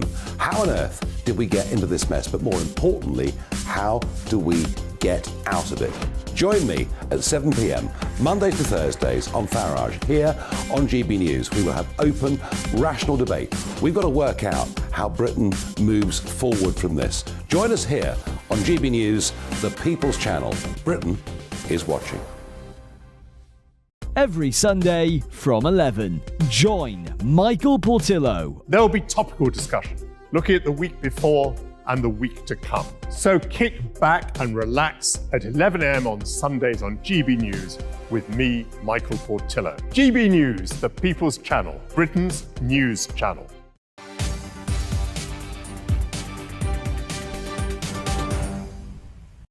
It's 1:27 afternoon to you now. Let's return to that parliamentary committee concluding that Boris Johnson repeatedly, recklessly, deliberately misled the Commons over what he knew about parties at Downing Street. Let's talk to Conservative MP for Lichfield, Sir Michael Fabricant. Sir Michael, good to see you as always. There's no coming back from this, is there? In the case, for any other MP, I would say no. But in the case of Boris, I don't think you can predict anything. And to say that Boris is gone, finished, never to be seen again, I think is optimistic in the case of those who don't like him and would be very pessimistic for those who love him. But he has, I mean, if you look at the detail of the report that I've not read the whole thing, but what we've seen so far, I mean, it's absolutely damning, not only misleading Parliament, but then also, intimidating, impugning the committee. I mean, this is pretty hardcore stuff. I'm afraid I have to smile when it comes to impugning the committee. Look, let's be clear. The committee is not a cardinal, the College of Cardinals who decide who the Pope is going to be. They're MPs like me and anyone else.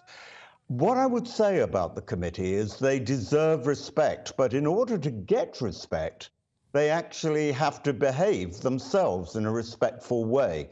Now, I was there when Boris Johnson gave his evidence, and that committee was sitting in what they say is a quasi-judicial role, like a jury in a court.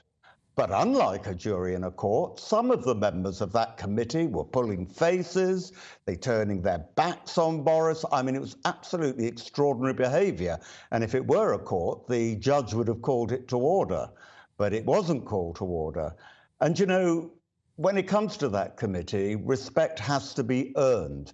And with regard to some of the members of that committee, I'm not so sure that they've earned that respect. And of course, we learned yesterday that at least one of the members of the committee was also breaking Partygate rules. Now, can I just say one thing about the committee report? While it makes it clear that he misled Parliament, what isn't so clear is whether he did so intentionally. Because the question was a question of law. Did he actually believe he was breaking the rules? I'm not so sure he did, because in a work environment, meetings were allowed.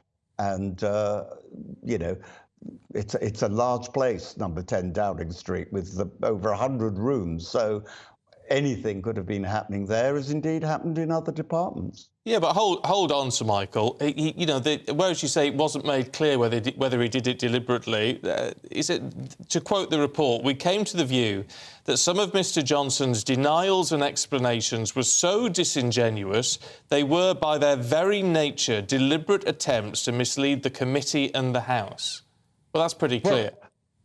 It's pretty clear that that's their view, certainly. Whether it's so clear that, in fact, a judge would take that view is another matter altogether. As I say, when he gave evidence to the committee, people were sort of behaving in an extraordinary way, some of the members of the committee. Others, I might say, behaved with great dignity and carefully listened.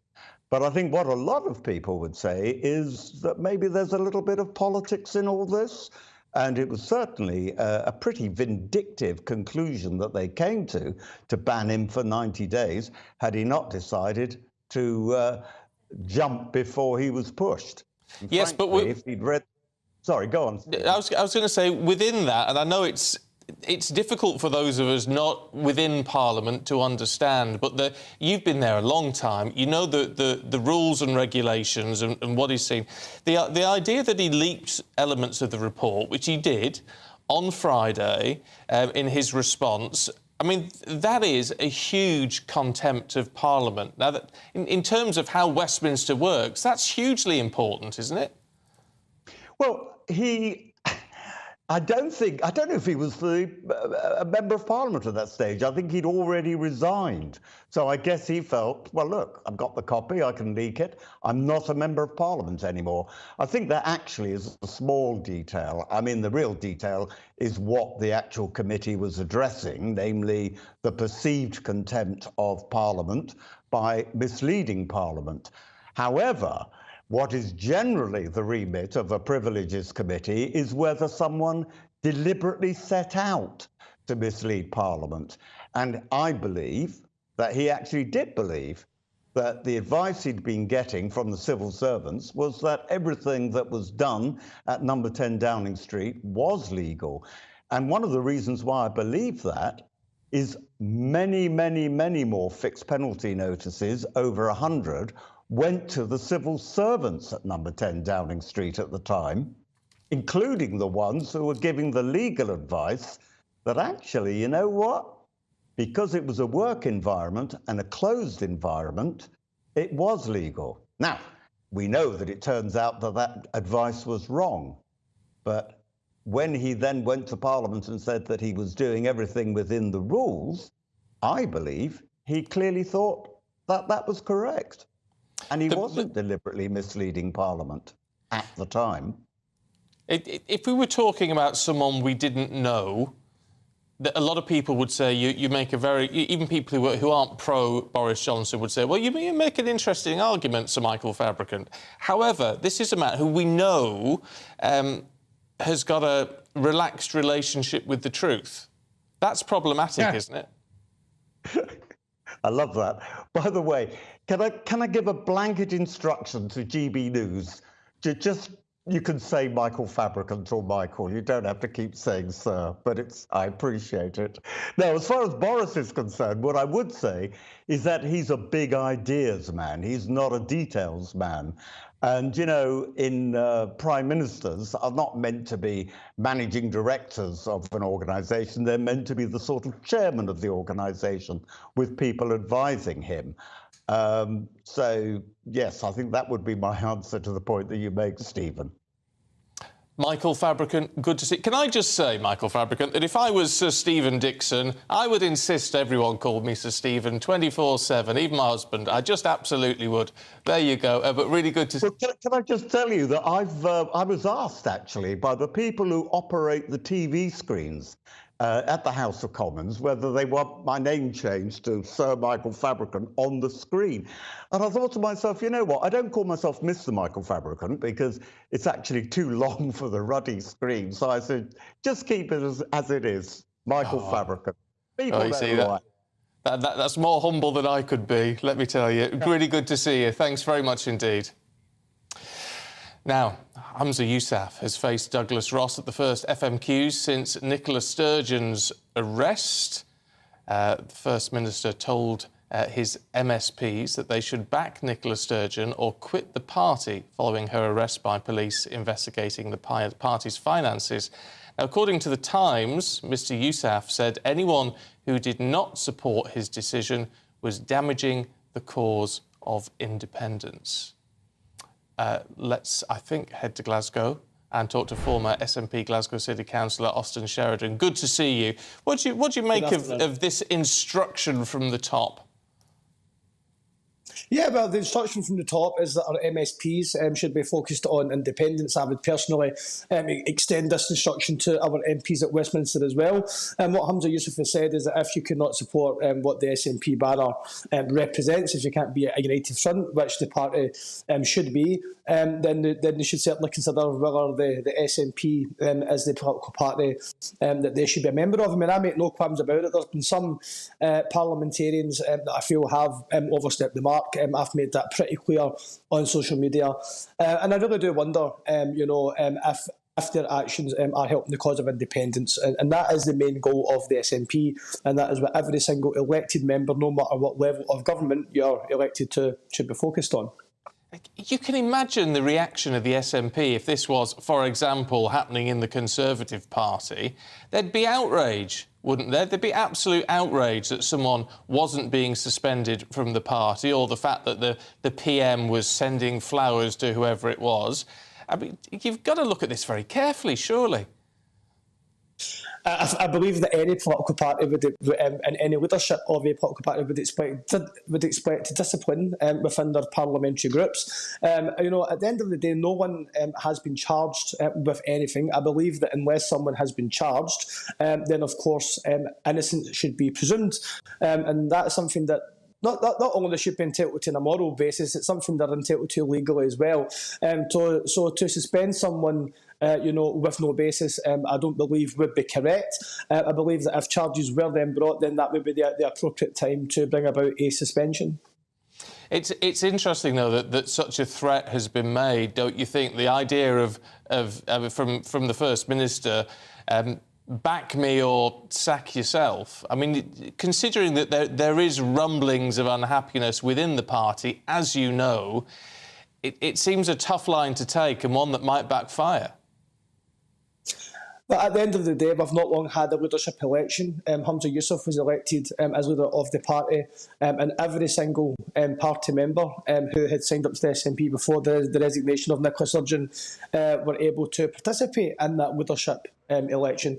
So at the end of the day, it's parliamentarians should be respecting the wishes of the members. Humza Yousaf set out his perspective, what he wanted to do during his leadership, and I expect our elected members to back the First Minister and the leader of our party 100%.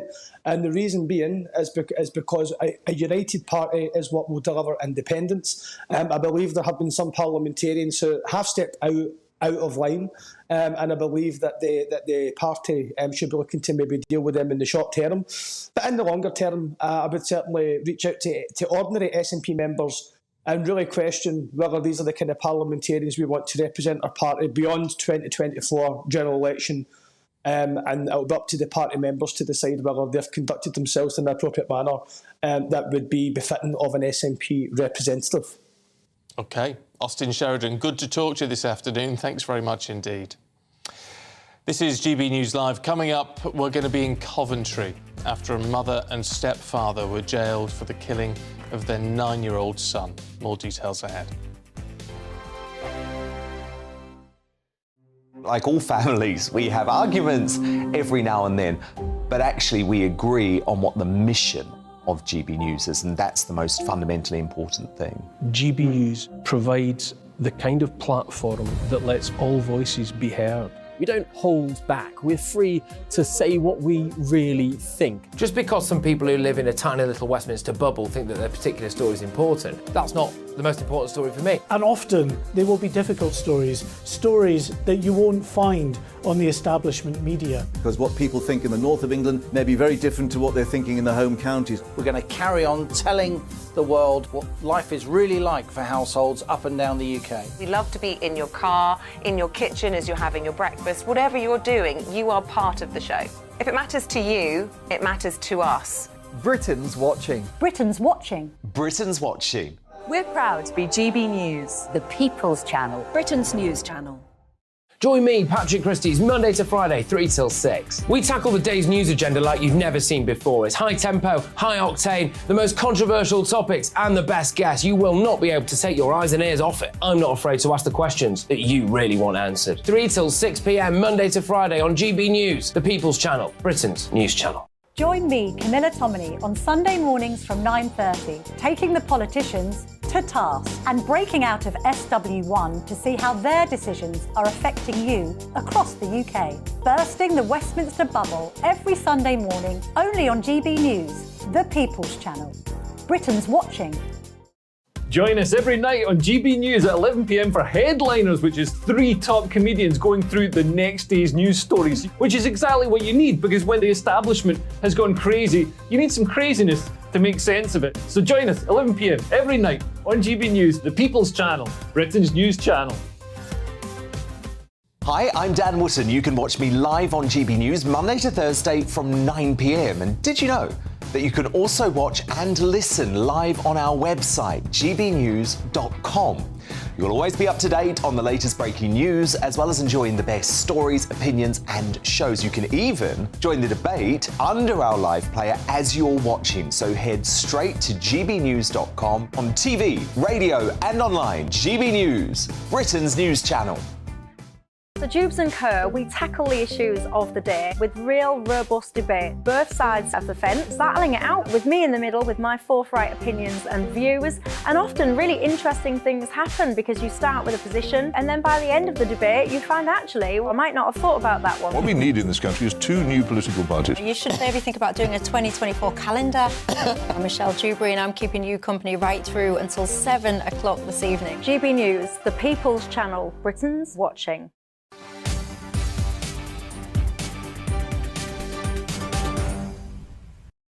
It's 1:42 now. A mother and stepfather have been jailed for the killing of their 9-year-old son. Carla Scott was sentenced to 21 years in prison for manslaughter and child cruelty against 9-year-old Alfie Steele. Dirk Howell was given life imprisonment for murder, being told that he would serve a minimum of 32 years. Prosecutors said Alfie was repeatedly assaulted, beaten and dunked in a cold bath as part of a cruel and sinister regime of punishment. Let's get the latest from our national reporter Theo Chicomba, who's outside Coventry Crown Court for us this afternoon. Theo. Good afternoon. Well, it was yet another distressing day for the family. After the sentencing was done, you saw them visibly crying as they walked out following the trial which ended recently, which lasted around 6 weeks. But as you've just mentioned, the mother, Carla Scott, was sentenced to a total of 27 years, but a minimum of at least 17 years in custody. And her partner, Dirk Howell, will serve a life imprisonment of a minimum of 32 years. Now, as you mentioned, prosecutors mentioned during the trial that Alfie Steele was repeatedly assaulted, beaten and dunked in cold bath as part of a cruel and sinister regime of a sadistic nature. And of course, he died in February 2021. And earlier, just a few moments ago, we heard from Detective Chief Inspector of West Mercia, and this is what he had to say. At no stage has either Scott or Hal shown any sign of remorse or acceptance of responsibility for their actions. The custodial sentences passed on Hal and Scott are a clear reflection of the abhorrent physical and emotional abuse they both inflicted upon Alfie. And while I recognise that no sentence will ever undo the dreadful abuse that Alfie suffered, it does mean that Scott and Hal will now face the consequences of their sickening actions. Well, of course, he did say he is sorry as well to the family following what they have experienced. And the court also heard today that Alfie was subjected to cruel discipline regime and that he had more than 50 injuries on his body when he died. And they also heard that his punishments included beatings, being forced to stand outside and being dunked headfirst in cold baths. There was also a question about a neighbour who called 999 to report this, and whether the police acted in the right way during that time. And of course, the judge went on to say before Dirk Howell went to the family, it was better. And he said, before you came into their lives, things were better. And when you did, things changed. And he also spoke to the mother, Carla Scott, saying she was capable of resisting it and standing up to him, but she simply chose not to. So again, it's another difficult day for the family, and the grandfather was also here alongside other members of the family. OK. Theo Chicomba, thank you. Now let's bring you more on the Boris Johnson fallout, I guess you could call it, after that report was published this morning from the Privileges Committee. Boris Johnson deliberately misleading the House, deliberately misleading the committee, impugning the committee, complicit in a campaign of abuse and attempted intimidation of the committee, and 90-day suspension being recommended. Though he's no longer an MP, so none of that is actually going to matter to him, is it? But nevertheless, it's pretty serious stuff. Let's talk to the political biographer, Sir Anthony Selden, who joins us now. A very good afternoon to you, Sir Anthony. What do you make of not only this report, but the rebuttals from Boris Johnson?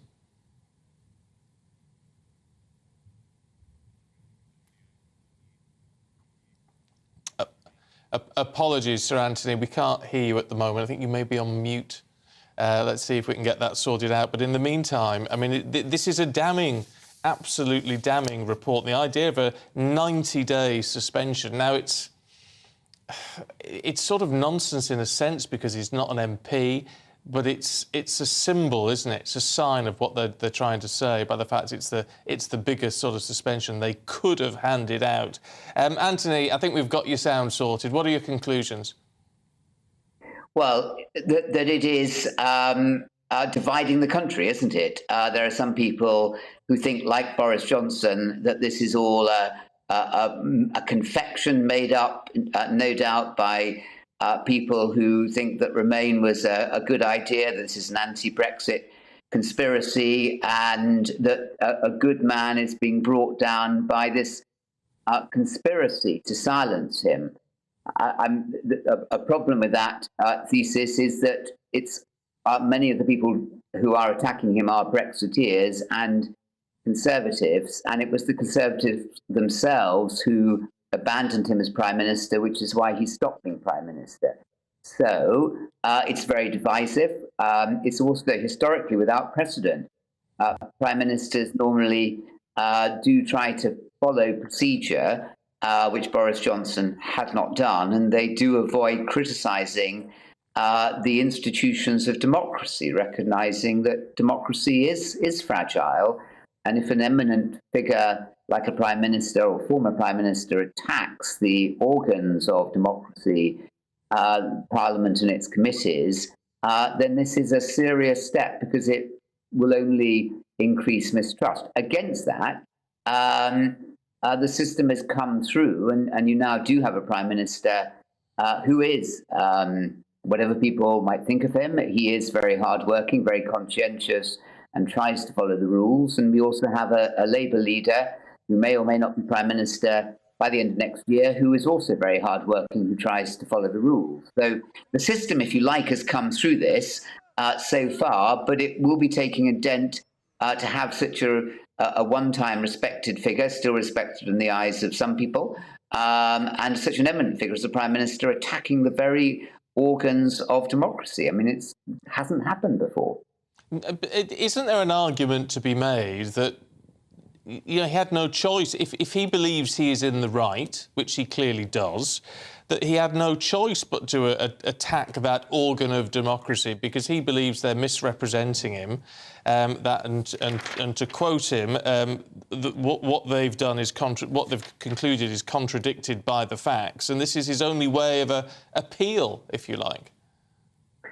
Well, I can see that, and the facts will be very carefully scrutinised, and we will see exactly how much weight and credibility there is on these criticisms.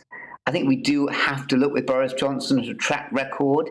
Does he have a track record of when he's criticised and challenged, rather than looking inward and reflecting on what the criticism is, lashing out in criticism? And ever since he was at school and university and beyond, all his way up through The Spectator, through being an MP, the Telegraph, he lashes out at the people who criticised him. So it isn't, he'd have had more credibility, I think, if this was a one-off episode by a person who had played his life by the rules.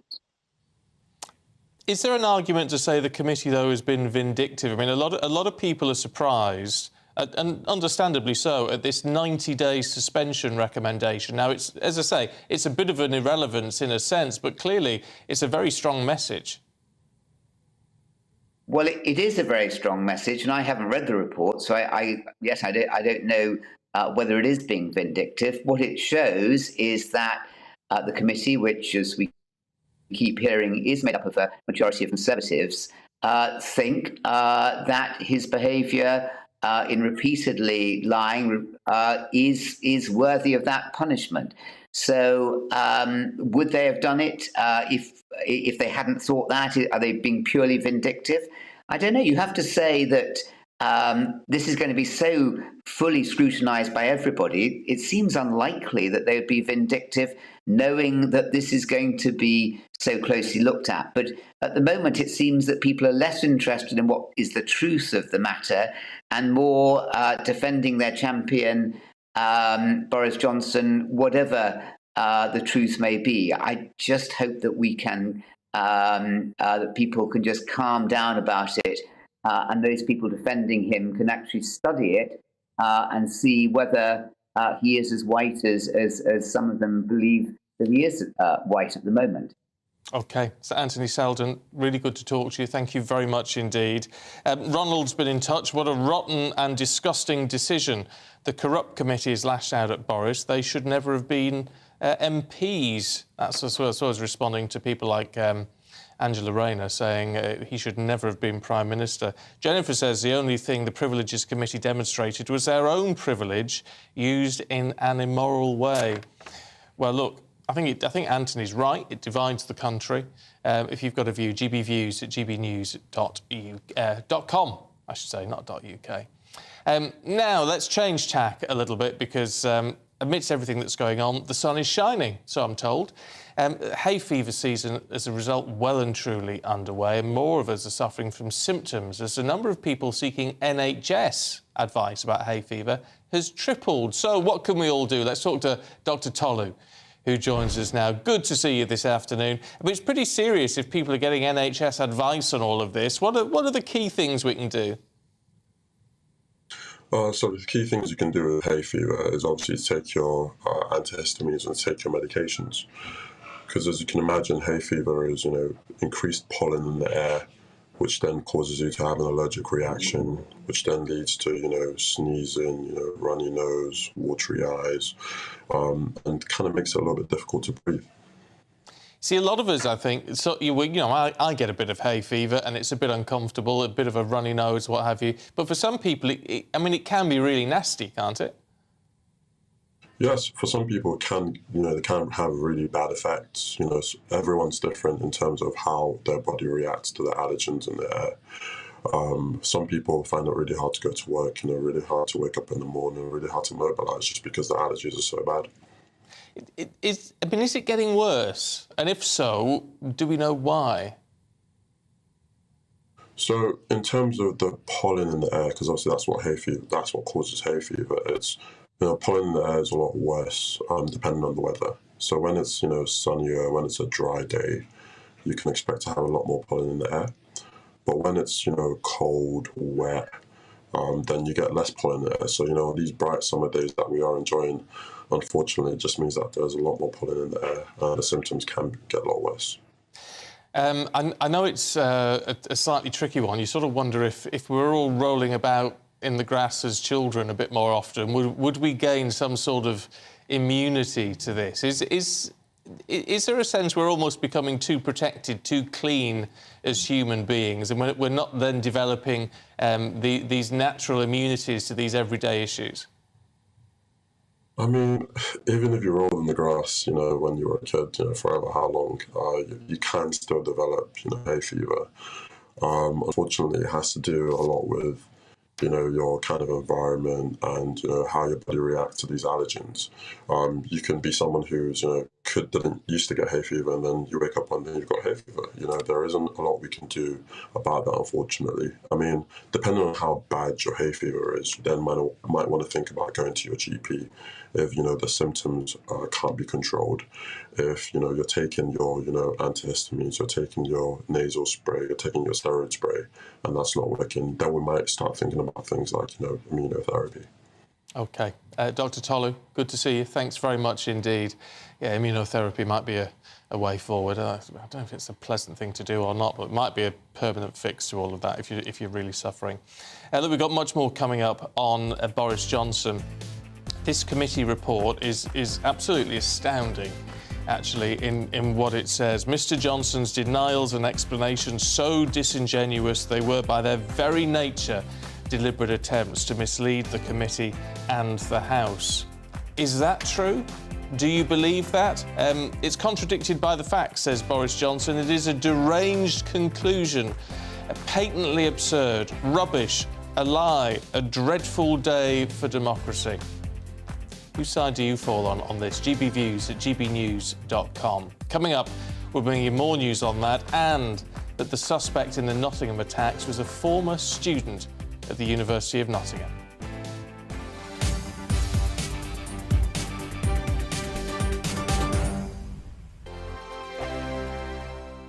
I joined GB News because I was sick and tired of not hearing my views being represented, not just mine, but so many people that I knew and spoke to. I just couldn't get my voice out there. I couldn't say anything. I couldn't do anything. Whatever the narrative was, I kind of had to follow it. GB News is there to provide a voice for those who have been ignored by the establishment media. We think different things. We've got a different style. GB News is here to be optimistic and positive about the future. It's real kind of dynamic and flowing, with the audience very much at the heart of it, like a big family.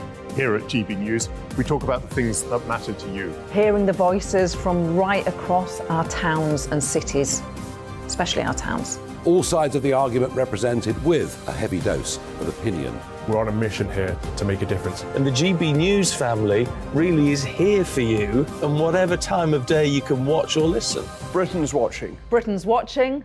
We're proud to be GB News. The People's Channel. Britain's news channel.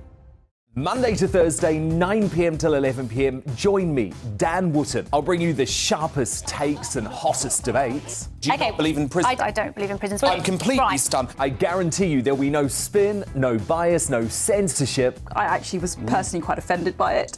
And no reason to go to bed. So I guess they've always been quite woke. That's Dan Wootton tonight on TV, radio and online. Monday to Thursday from 9 p.m. till 11 p.m. on GB News. The People's Channel, Britain's news channel. You've probably seen politicians interviewed 1,000 times, but we do it differently. We find out who they really are, we don't shout, we chat, and hopefully we bring a bit of light, not just heat. Did you know Kate Moss? Apparently. Do you have a pair of jeans or a pair of jeans? No, of course I don't. What would I do with them? My friends are like, oh my God, what's she doing now? Join me every Sunday at 6 for Gloria Meets, only on GB News, the People's Channel, Britain's news channel. Weeknights on GB News from 6 p.m. You'll always get drama. Please stop, Michelle. I know, yeah. Please stop. Should I just shut up? Romance. You like me, I like you. There you go. There you are. Well, don't tell anybody. Adventure. Etc. That's the whole point. But boom. And action. Sergeant Reed, my superstar panel, they're already at it. They're fighting. It's going to be quite a show. Only on GB News. Britain's watching. In a world of dull and predictable radio and TV shows. Oh, hi. On Mark Dolan tonight, we've got big guests. We drill into the big stories of the day. The show adds up to a brilliant listening and viewing experience. Mark Dolan Tonight is the most entertaining current affairs show ever, and that's a fact. That's Mark Dolan Tonight, Fridays from 8, Saturday and Sunday from 9. Only on GB News, the People's Channel, Britain's news channel.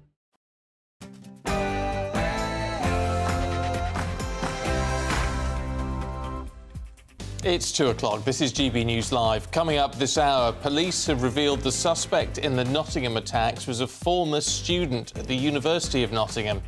They've also called in the independent watchdog after it emerged a police vehicle was following the suspect's car when it collided with 2 people. Boris Johnson deliberately misled the House of Commons over lockdown parties. That's according to a report released this morning by a committee of MPs who would have recommended suspending Mr Johnson for 90 days if he hadn't already stepped down as an MP at the end of last week. In response, Mr Johnson says that report is tripe, deranged, rubbish and anti-democratic. We'll bring you the latest and discuss if it really marks the end of his political career.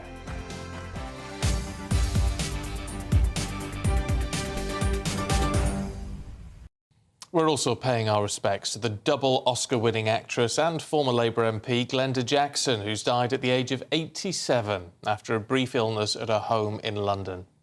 Before that, though, let's get the latest headlines with Rhiannon.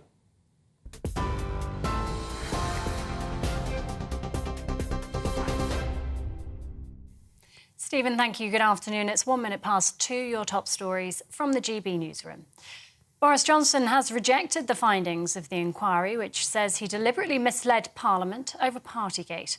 The report says the former Prime Minister committed a serious contempt and was complicit in the campaign of abuse and attempted intimidation of the committee.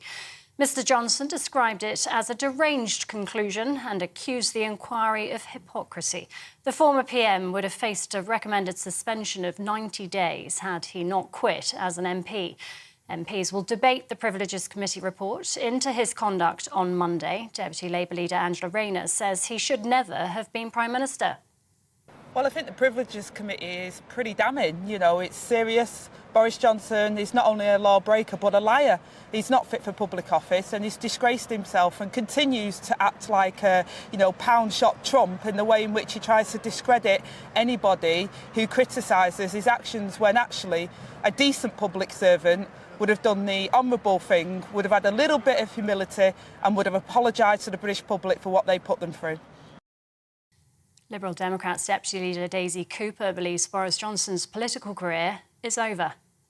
What we've seen today is absolutely extraordinary. Quite frankly, it should be the final nail in the coffin of Boris Johnson's political career. I think people here in Mid-Beds and around the country want Rishi Sunak to step up and confirm that he will never, ever allow Boris Johnson to stand as a candidate ever again. And here's how voters have been reacting to the report. He did an excellent job in a difficult situation, so I don't see how they can down him now for what he made a mistake. So did hundreds of others. They don't get followed up. He's the kind of guy that if you were having a party, you'd want him to come. He's a nice, fun guy, but as leader of the country, no. Under the circumstances, yes, things, you know, could have been different, but still, nobody else could have done it. He got the job done. Detectives have been given a further 36 hours to question the man suspected of murdering 3 people in Nottingham, and they've confirmed he was a former student of the university. A vigil and a minute's silence will be held later, honouring Grace O'Malley Kumar, Barnaby Webber and Ian Coates, who were killed on Tuesday. The families, friends and thousands of students gathered at the university yesterday. Today's vigil will be held in the Old Market Square from 5:30 this afternoon. A mother and her partner have been jailed over the death of her son. 9-year-old Alfie Steele suffered more than 50 injuries to his body. Carla Scott was sentenced to 27 years for child cruelty and the manslaughter of her son, who was beaten and held down in a cold bath at his home in Droitwich, Worcestershire. Dirk Howell has been jailed for life with a minimum term of 32 years for his murder. Outside court, Detective Chief Inspector Leighton Harding said justice had been served. At no stage has either Scott or Howell shown any sign of remorse or acceptance of responsibility for their actions. The custodial sentences passed on Howell and Scott are a clear reflection of the abhorrent physical and emotional abuse they both inflicted upon Alfie. And while I recognise that no sentence will ever undo the dreadful abuse that Alfie suffered, it does mean that Scott and Hal will now face the consequences of their sickening actions. A double child killer has been granted parole and will be released from prison subject to conditions. Colin Pitchfork was jailed for life in 1998 for murdering 2 teenagers. He strangled Linda Mann and Dawn Ashworth. Both were 15 years old in Leicestershire in 1983 and 1986. The Ministry of Justice says the decision will be very upsetting for their families. It plans to ask the parole board to reconsider its decision. Tributes are being paid to double Oscar-winning actress and former Labour MP Glenda Jackson, who's died aged 87. Her agent confirmed she died peacefully this morning with her family by her side at her home in London. She won Oscars for Woman in Love and A Touch of Class, but gave up acting to join the House of Commons as an MP in North London from 1992 to 2015. A search for survivors continues after a boat capsized off the southern coast of Greece yesterday. The Coast Guard has released an image of the crowded vessel before it sank. At least 79 migrants drowned and hundreds are still missing, feared dead, including children. It's being described as one of Europe's deadliest disasters of its kind in recent years. And spectacular new photographs of Mars have been released by NASA. The 2 shots capture both the morning and afternoon views of the red planet. They were taken in black and white by the Curiosity rover designed to explore Mars. The colour was then added to enhance the planet's distinctive copper appearance. This is GB News. We'll bring you more as it happens now, though. It's back over to Stephen with GB News Live.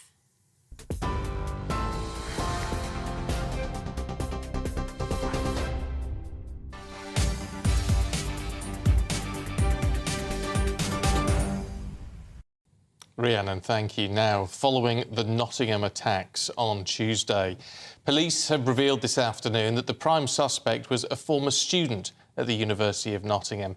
They've also called in the independent watchdog after it emerged that a police vehicle was following well, not the suspect's van. He'd stolen it, hadn't he? But the van that the suspect was driving when it collided with 2 people. Let's get an update from our Home and Security editor, Mark White, who's in central Nottingham for us this afternoon. What more do we know, Mark, at this stage? Well, quite a few bits of new information really coming through from Nottinghamshire Police. Of course, the fact that they now have been granted an extension of another 36 hours to hold this suspect. That was granted late yesterday afternoon. And then the confirmation that this prime suspect, 31-year-old man, is a former University of Nottingham student. Now, the university itself has just put out a statement in response to that. They say, we're devastated that the suspect is a former University of Nottingham student. The police have confirmed that this is not believed to be connected with the attack. Our focus remains on supporting the family and friends of Barney and Grace and our wider community. Of course, Barney Webber and Grace O'Malley Kumar, two University of Nottingham students, both 19 years old, who were stabbed to death in Ilkeston Road just after 4 a.m. in the morning. And what Nottinghamshire Police have also provided is more of an accurate timeline of what they think unfolded in terms of those events. So these two students, first of all, attacked just around 4 a.m. in the morning in Ilkeston Road. Then they say that a few streets away at an assisted living complex for vulnerable homeless people, that prime suspect tried to enter that building. He was seen knocking and bashing on the front windows, waking up residents, one resident punching out at the window, which pushed the prime suspect back.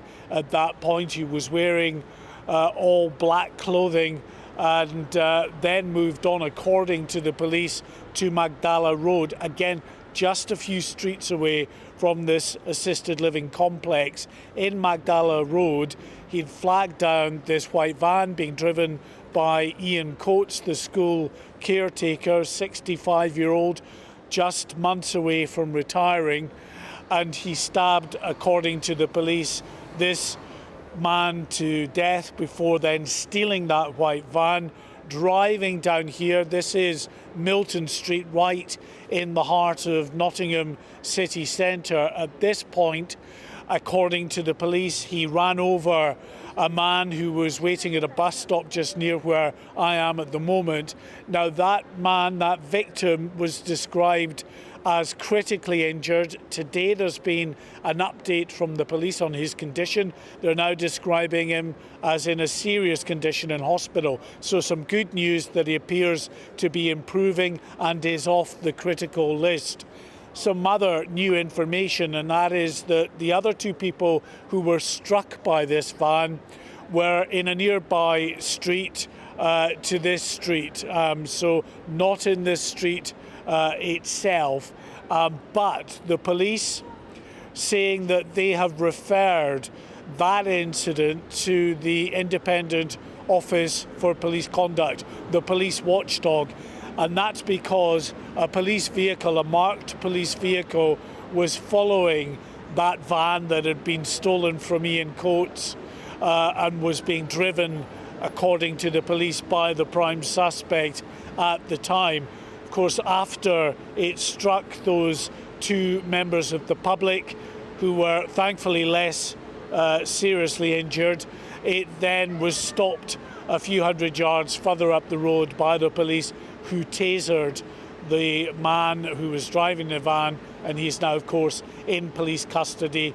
The police granted more time, of course, to question this individual at this time. So quite a bit of new information there that's come forward from Nottinghamshire Police as this investigation continues, and they say they're still keeping an open mind about the motive. They just haven't been able to establish exactly what the motivation was for these deadly attacks. Terrorism is still a possibility, and that's why counter-terrorism detectives are assisting their colleagues from Nottinghamshire Police. Yes, it's a lot to take on board, and as we all do that, Mark, and as the people of Nottingham try to do that as well, there's this vigil tonight, isn't there, in the Market Square? Yes, in Old Market Square, not too far from here, where the council town hall buildings are located, and that will be an opportunity. We saw last night with that very, very heartbreaking and emotional vigil that took place at the university.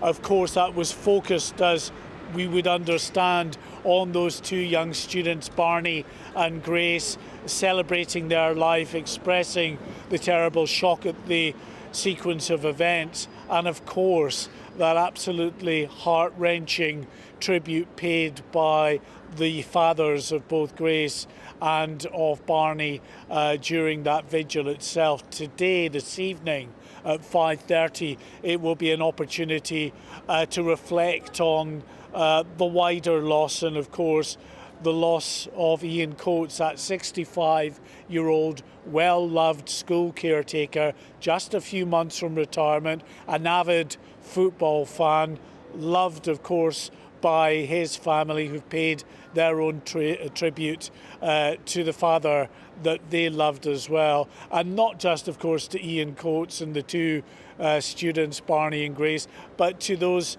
that were caught up and injured in this attack. The man who thankfully now seems to be improving and is still in hospital, and those two others still traumatised who were less seriously injured. An opportunity for the people, the wider community in Nottingham, to come together and just to reflect and pay their respects. OK, Mark, thanks very much indeed. Now, a parliamentary committee has concluded the former Prime Minister Boris Johnson repeatedly and recklessly misled the Commons over what he knew about parties at Downing Street. The committee published that long-awaited report this morning. It said Boris Johnson deliberately misled the House. A 90-day suspension was recommended by the committee. It also said, because he's now quit as an MP, that he should not be granted a former member's pass.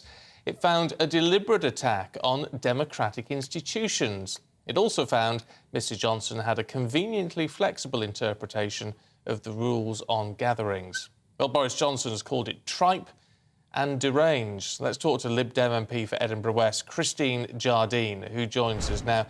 I mean, in some respects, it's difficult to look at this report and not see it being quite politically vindictive, isn't it?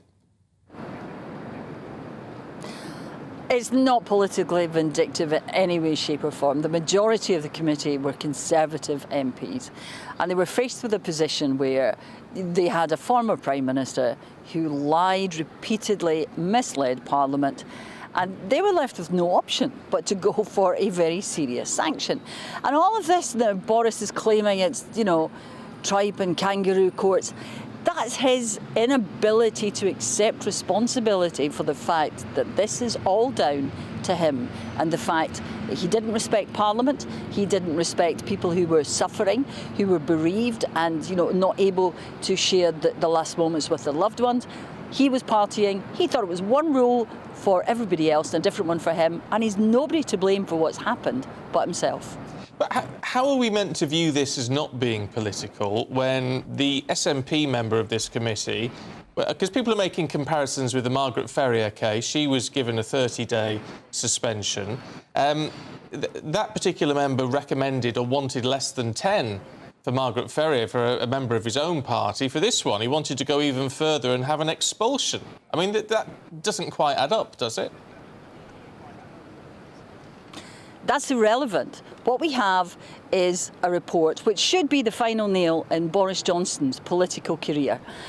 It's about what Boris Johnson did. It's not about anybody else. It's not about any other judgments last year or 5 years ago. It's about what Boris Johnson did at a time when this country and the people in this country were going through the most serious crisis we have faced since the Second World War. People were not able to spend the last hours with their loved ones.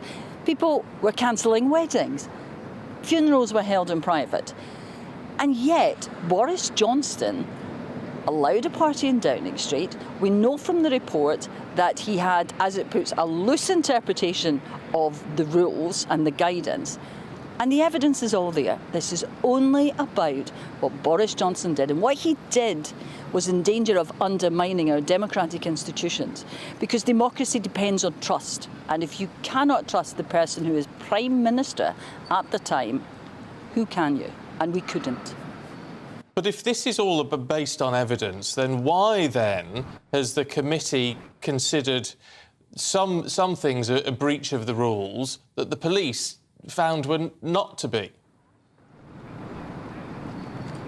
The committee was looking at the rules of the House of Commons, they were looking at the guidance, and they looked at the evidence that they had before them. That is what they were looking at, that is what they have decided, and that is what the report is based on. And the report is damning. And we have an unprecedented position where we have a former Prime Minister who lied and misled Parliament consistently, who thought that there was one rule for the public and a different rule for him.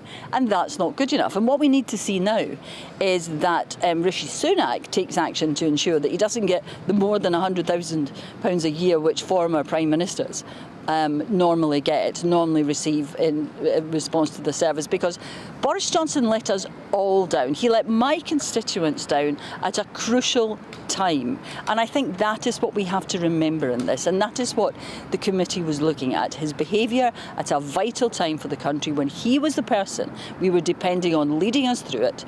And he thought it was one rule for us and a different rule for him, and that was not acceptable. And then he lied and misrepresented the situation and misled Parliament deliberately on what was going on. But a lot of the condemnation in this report is, I mean, yes, it has stated that he deliberately misled the House, and that, as you say, is very important, very significant. However, the other 4 points listed are about misleading the committee or intimidation of the committee or challenging the committee. I mean, you can understand, can't you, that he felt, if he believes, which he clearly does, that he actually did nothing wrong, that he had to challenge this, that he had to try and shed light on this. But you said yourself the word intimidation. It wasn't about challenging, it was about intimidating. That is not acceptable for any of us, anyone in public life, or any member of the public for that matter, to try and intimidate a committee of Parliament, the representatives of the people, to try and intimidate them. By all means challenge. He had every opportunity to put forward his account and to challenge the accusations against him. That is absolutely acceptable. What is not acceptable is to try to intimidate anyone. Christine Jardine, really good to talk to you. Thanks very much indeed. But let's get the take of former advisor to David Cameron, Philip Blond, who joins us now. Afternoon to you, Philip. What do you make of this? To make of it, I mean, I think Johnson knew what was coming. He knew he didn't have the support of people in Parliament. He knew it'd become unpopular in his own party. So he knew that the suspension would, in all likelihood, be enough to trigger the by-election process. And then he knew he would probably lose the by-election. So, as I said before, he withdrew to preserve his political options and his political capital. Do you think he has any political capital left after this? Because, I mean, he got an insight into this, but the rest of us weren't expecting anything on this scale. I think he does have a considerable amount of political capital. I think that he could easily lead an insurgent party that could command significant support with a rhetoric of betrayal and a genuine policy mission. I'm sure he'd do more than UKIP had managed to do at their height. So he's still a factor. And I think that many constituency parties would still welcome him back as their MP. I think that though he's lost his popularity in the country, I would never rule out a comeback. The question is will that be allowed? The government can overtly or covertly prevent him standing as an MP, and it wouldn't surprise me if that indeed happened. I mean, you know these things inside and out better than most of us could ever do. What do you actually make of the report itself? I mean, obviously, Boris Johnson and his supporters say there's an element of vindictiveness in this. I mean, do you read that into what's been published? Look, I think Bernard Bogdanow has made several remarks that the process itself is not a fair process. The chairman of the committee that investigated him made very prejudicial remarks about him. Indeed, that's why the previous chairman, Chris Bryant, withdrew from the process. It's a quasi-judicial forum, but it has none of the protections of a traditional British courtroom. He's not the committee issued interim findings, which no British court would do. He wasn't allowed to cross-examine his accusers. So it's very much a jury of his peers who kind of blackballed him, basically. I don't think it reached any standard of fairness, even though it is, as I said, meant to be a quasi-judicial process. But that's because he had lost all support. And if you like, it was a judgment of his peers in a club who said they don't want him to be in the club anymore. OK, Philip Blond, really good to talk to you. Thanks very much indeed. You've got a view on that. GBviews at gbnews.com. Love to hear your perspective. Coming up, though, more from Nottingham after the news that the suspect was a student formerly at the University of Nottingham. First and foremost, I am a GB News fan, and I was before I was working here. Just love the fact that we're asking the questions that a lot of establishment media won't ask. With a bit of a twist, we not only want to inform you, but we want to keep you entertained. It's worth the drive because you get in and the team's all ready and waiting, they're itching to go, and it's a proper little family. GB News is the people's channel. It's the audience that makes the programme sing. We're giving our viewers and our listeners a voice. I see the thousands of your letters, tweets, emails, you name it, coming in. Britain is broken. How on earth did we get into this mess? But more importantly, how do we get out of it? The establishment had their chance. Now we're here to represent you. It's time for something different. It's time for GB News. I'm very patriotic. I believe in Britain. Our best days lie ahead. Britain's watching. Britain's watching. Join us here on GB News. The People's Channel. Britain's news channel. I'm Andrew Doyle. Join me at 7 o'clock every Sunday night for Free Speech Nation, the show where I tackle the week's biggest stories in politics and current affairs with the help of my two comedian panellists and a variety of special guests. Free Speech Nation, Sunday nights from 7 on GB News, the People's Channel, Britain's news channel. Nightmare commute. Kick it up a gear with me, Patrick Christie's, at drive time, 3 till 6 p.m, Monday to Friday on GB News Radio. You can listen online and on DAB+, on the smart speaker app, and on the GB News app.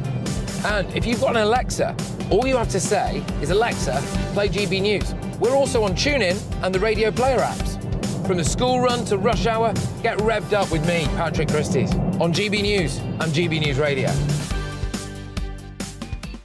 What you get for breakfast is something that, if we do our jobs right, you will wake up to news that you didn't know the night before. It's a conversation. It's not just me and Eamon. We want to get to know you, and we want you to get to know us.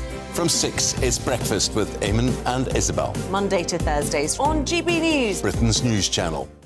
Westminster is going around in ever-decreasing circles, followed by the media. Britain is broken. How on earth did we get into this mess? But more importantly, how do we get out of it? Join me at 7 p.m, Mondays to Thursdays on Farage, here on GB News. We will have open, rational debate. We've got to work out how Britain moves forward from this. Join us here on GB News, the People's Channel. Britain is watching. Every Sunday from 11, join Michael Portillo. There will be topical discussion, looking at the week before and the week to come. So kick back and relax at 11 a.m. on Sundays on GB News with me, Michael Portillo. GB News, the People's Channel, Britain's news channel.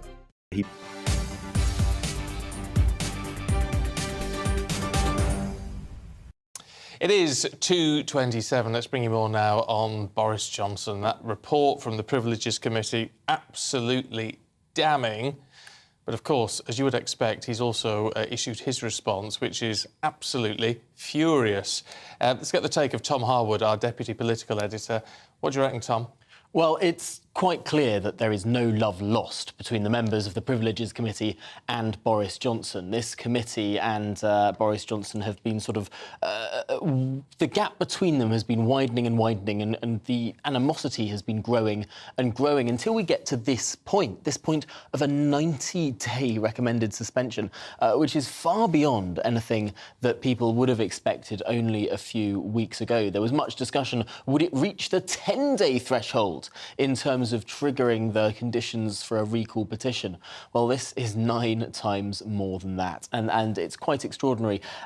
And particularly extraordinary given how, of the 5 reasons set out as to why the suspension or the recommended suspension was this high, 4 of them are to do with the conduct of Boris Johnson with regard to the committee, and 1 of them is to do with speaking before the House. What did you make of... I know you were sat in when we were talking to Philip Blond. What did you make of his take on it? Because I found it quite intriguing that he was sort of... He didn't sort of fall either way of the line, but was sort of saying it's like he's been blackballed by his mates, really, rather than anything else. Well, I think there is nuance here. I think that it is reasonable to sort of see this through the eyes of the committee, and they think they've got a very serious job to do. But on the other hand, the way the committee is structured does raise some big questions. The fact that the chair had made what Philip described as prejudicial remarks before this whole thing got going, and perhaps that's why Boris Johnson felt defensive going before the committee, like this wasn't a sort of quasi-judicial setting, that this was more of a determined prosecution rather than a neutral umpire. That's certainly how it felt to Boris Johnson. And you can see in his rather lengthy response to the statement, he goes through all of the elements that they have found against him for example, the fact that the committee found that he, quote-unquote, lied to the House over events that they say broke the rules, but that the Metropolitan Police found that Boris Johnson didn't break the rules at those events. You can see how he feels aggrieved that there is a sort of different set of judgments coming from this committee than the judgments that came from the Metropolitan Police, which, let's not forget, found him guilty of 1 instance of COVID breaching at a rather mundane-looking cabinet table birthday party. Yeah, so that, in a way, whereas people like Christine Jardine saying, well, this is a nail in his political career, actually, maybe it isn't.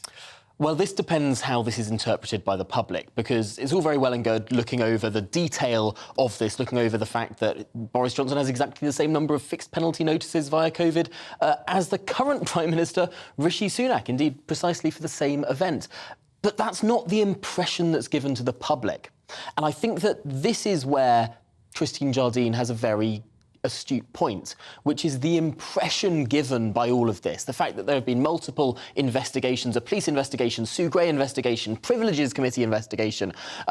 People have heard about this for so very long. And it doesn't matter that, for example, the parties where wine was spilt on the walls or a swing was broken in the Downing Street garden or karaoke sung in the basement. It doesn't matter that no one is accusing Boris Johnson of being in any of those separate events. In fact, Boris Johnson seemed to have been at Chequers when most of the quote-unquote wine time Fridays took place in Downing Street, because that's generally what the Prime Minister does at the weekend. Friday night he goes off to Chequers, that's where he spends his weekend, and Downing Street continues, and that's where a lot of these parties... That doesn't matter, because for the last 2 years, the public has heard nothing but parties, Boris Johnson, number 10, that's the impression that comes through. That's the impression that cuts through, and that we've seen cut through so pertinently in opinion polls and ratings.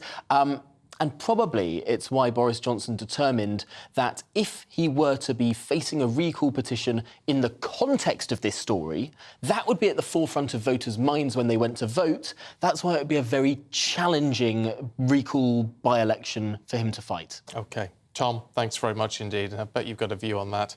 GBviews at gbnews.com. We're going to be remembering the double Oscar-winning actress Glenda Jackson, who, of course, had a second career as an MP. First, though, here's your news update with Rhiannon.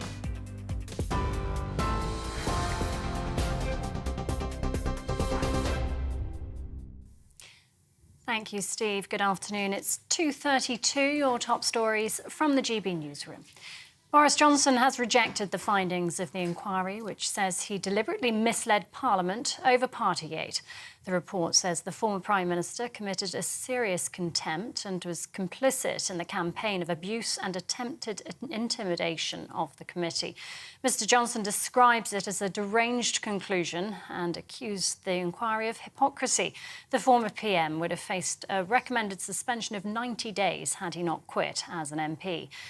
MPs will debate the Privileges Committee report into his conduct on Monday. Deputy Labour leader Angela Rayner says he should never have been Prime Minister. Detectives have been given a further 36 hours to question the man suspected of murdering 3 people in Nottingham, and they've confirmed he was a former student of the university. A vigil and a minute's silence will be held later, honouring Grace O'Malley Kumar, Barnaby Webber and Ian Coates, who were killed on Tuesday. Their families, friends and thousands of students gathered at the university yesterday. Today's vigil will be held in the Old Market Square from 5:30 this afternoon. The mother of a 9-year-old, Alfie Steele, who suffered more than 50 injuries to his body, has been jailed over his death. Carla Scott was sentenced to 27 years for child cruelty and the manslaughter of her son at their home in Droitwich in Worcestershire. Her partner, Dirk Howell, has been jailed for life with a minimum term of 32 years for his murder. Double child killer Colin Pitchfork has been granted parole and will be released from prison subject to conditions. Pitchfork was jailed for life for strangling Linda Mann and Dawn Ashworth in Leicestershire in 1983 and 1986. They were 15 years old. The Ministry of Justice says it will ask the parole board to reconsider its decision. And double Oscar-winning actress and former Labour MP Glenda Jackson has died aged 87 following a brief illness. Her agent confirmed she died peacefully this morning with her family by her side at her home in London. She won Oscars for Women in Love and A Touch of Class, but gave up acting to join the House of Commons as an MP in North London from 1992 to 2015. And you can get more on all of those stories by visiting our website, gbnews.com. Direct Bullion sponsors the Finance Report on GB News for gold and silver investment.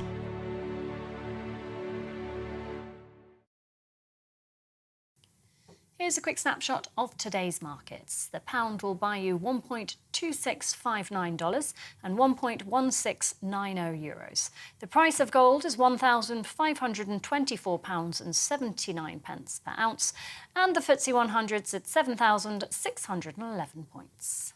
Direct Bullion sponsors the Finance Report on GB News for physical investment.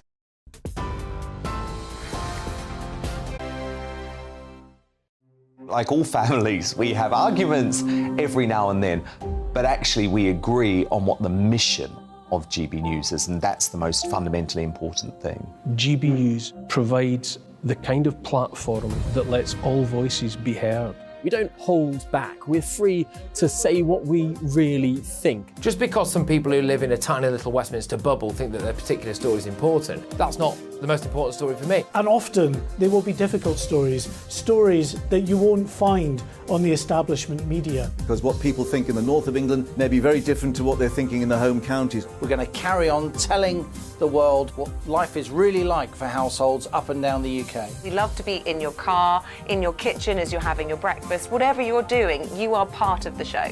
If it matters to you, it matters to us. Britain's watching. Britain's watching. Britain's watching. We're proud to be GB News, the People's Channel, Britain's news channel. Join me, Patrick Christie's, Monday to Friday, 3 till 6. We tackle the day's news agenda like you've never seen before. It's high tempo, high octane, the most controversial topics and the best guests. You will not be able to take your eyes and ears off it. I'm not afraid to ask the questions that you really want answered. 3 till 6 p.m, Monday to Friday on GB News, the People's Channel, Britain's news channel. Join me, Camilla Tominey, on Sunday mornings from 9:30, taking the politicians to task and breaking out of SW1 to see how their decisions are affecting you across the UK. Bursting the Westminster bubble every Sunday morning, only on GB News, the People's Channel. Britain's watching. Join us every night on GB News at 11 p.m. for Headliners, which is 3 top comedians going through the next day's news stories, which is exactly what you need, because when the establishment has gone crazy, you need some craziness to make sense of it. So join us 11 p.m. every night on GB News, the People's Channel, Britain's news channel. Hi, I'm Dan Wootton. You can watch me live on GB News Monday to Thursday from 9 p.m. And did you know that you can also watch and listen live on our website, gbnews.com. You'll always be up to date on the latest breaking news, as well as enjoying the best stories, opinions and shows. You can even join the debate under our live player as you're watching. So head straight to gbnews.com on TV, radio and online. GB News, Britain's news channel. So Jubes & Co, we tackle the issues of the day with real, robust debate, both sides of the fence, battling it out with me in the middle with my forthright opinions and views. And often really interesting things happen because you start with a position and then by the end of the debate you find actually, well, I might not have thought about that one. What we need in this country is 2 new political parties. You should maybe think about doing a 2024 calendar. I'm Michelle Dewberry and I'm keeping you company right through until 7 o'clock this evening. GB News, the People's Channel, Britain's watching.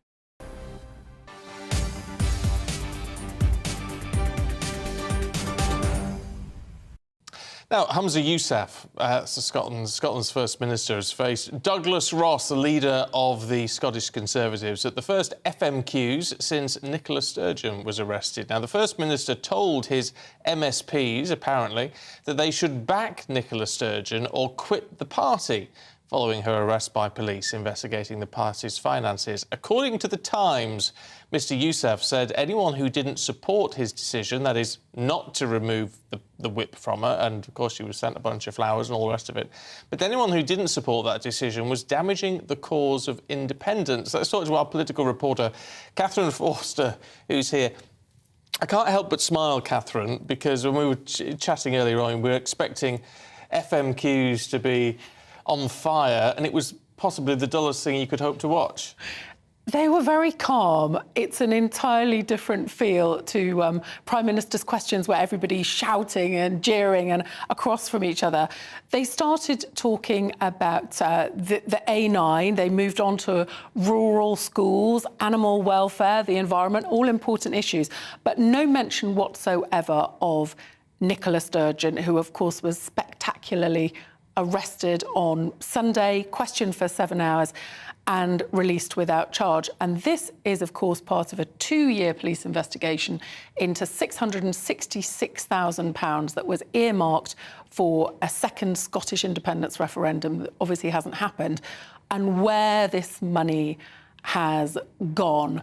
So Humza Yousaf, as you would expect now, First Minister is really trying to keep a lid on this and hoping that it will all go away. But there's plenty of people are not happy, not just opposition MPs, but also within the Scottish National Party. People like Ash Regan, who of course ran for the leadership, had said Humza Yousaf should suspend Nicola Sturgeon, or Nicola Sturgeon should do the decent thing and stand aside.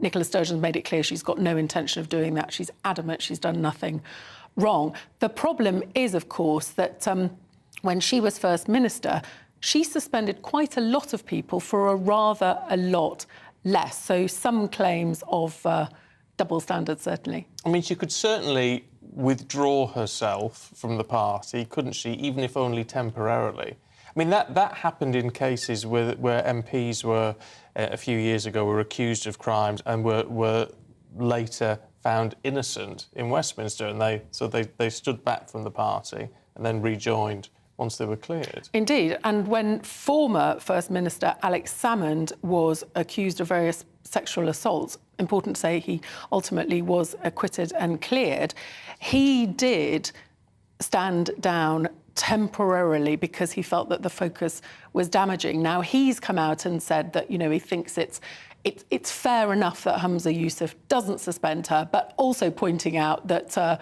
she'd taken a very different line, so pointing out a bit of possible hypocrisy there as well. What's the SNP making of? What are other members saying about the arrest, the investigation, all that's going on? Well, it's still incredibly murky and deeply unclear where this money has actually been spent. We know that it has been spent, apparently, in campaigning, possibly on the general election, but of course that is not allowed under the rules. But at some point, the police are going to have to produce a report and it will all come out. But you have to wonder, it feels, having had these 3 arrests, the Treasurer, Colin Beattie, Nicola Sturgeon's husband, Peter Murrell, with that spectacular tent in their garden. It feels like it's coming to a head. So hopefully we'll get some answers soon. But goodness, it's been going on for a very, very long time and massively damaging to the SNP, no matter what picture they want to paint. Yeah, indeed so. OK, Catherine, for now, thanks very much indeed. Now, a mum battling lung cancer may have to sell her house because she has what's been described as, wait for it, the wrong type of cancer. Elaine Lynch has been recommended Enhertu, a drug regularly used to treat breast cancer but not licensed on the NHS for lung cancer patients.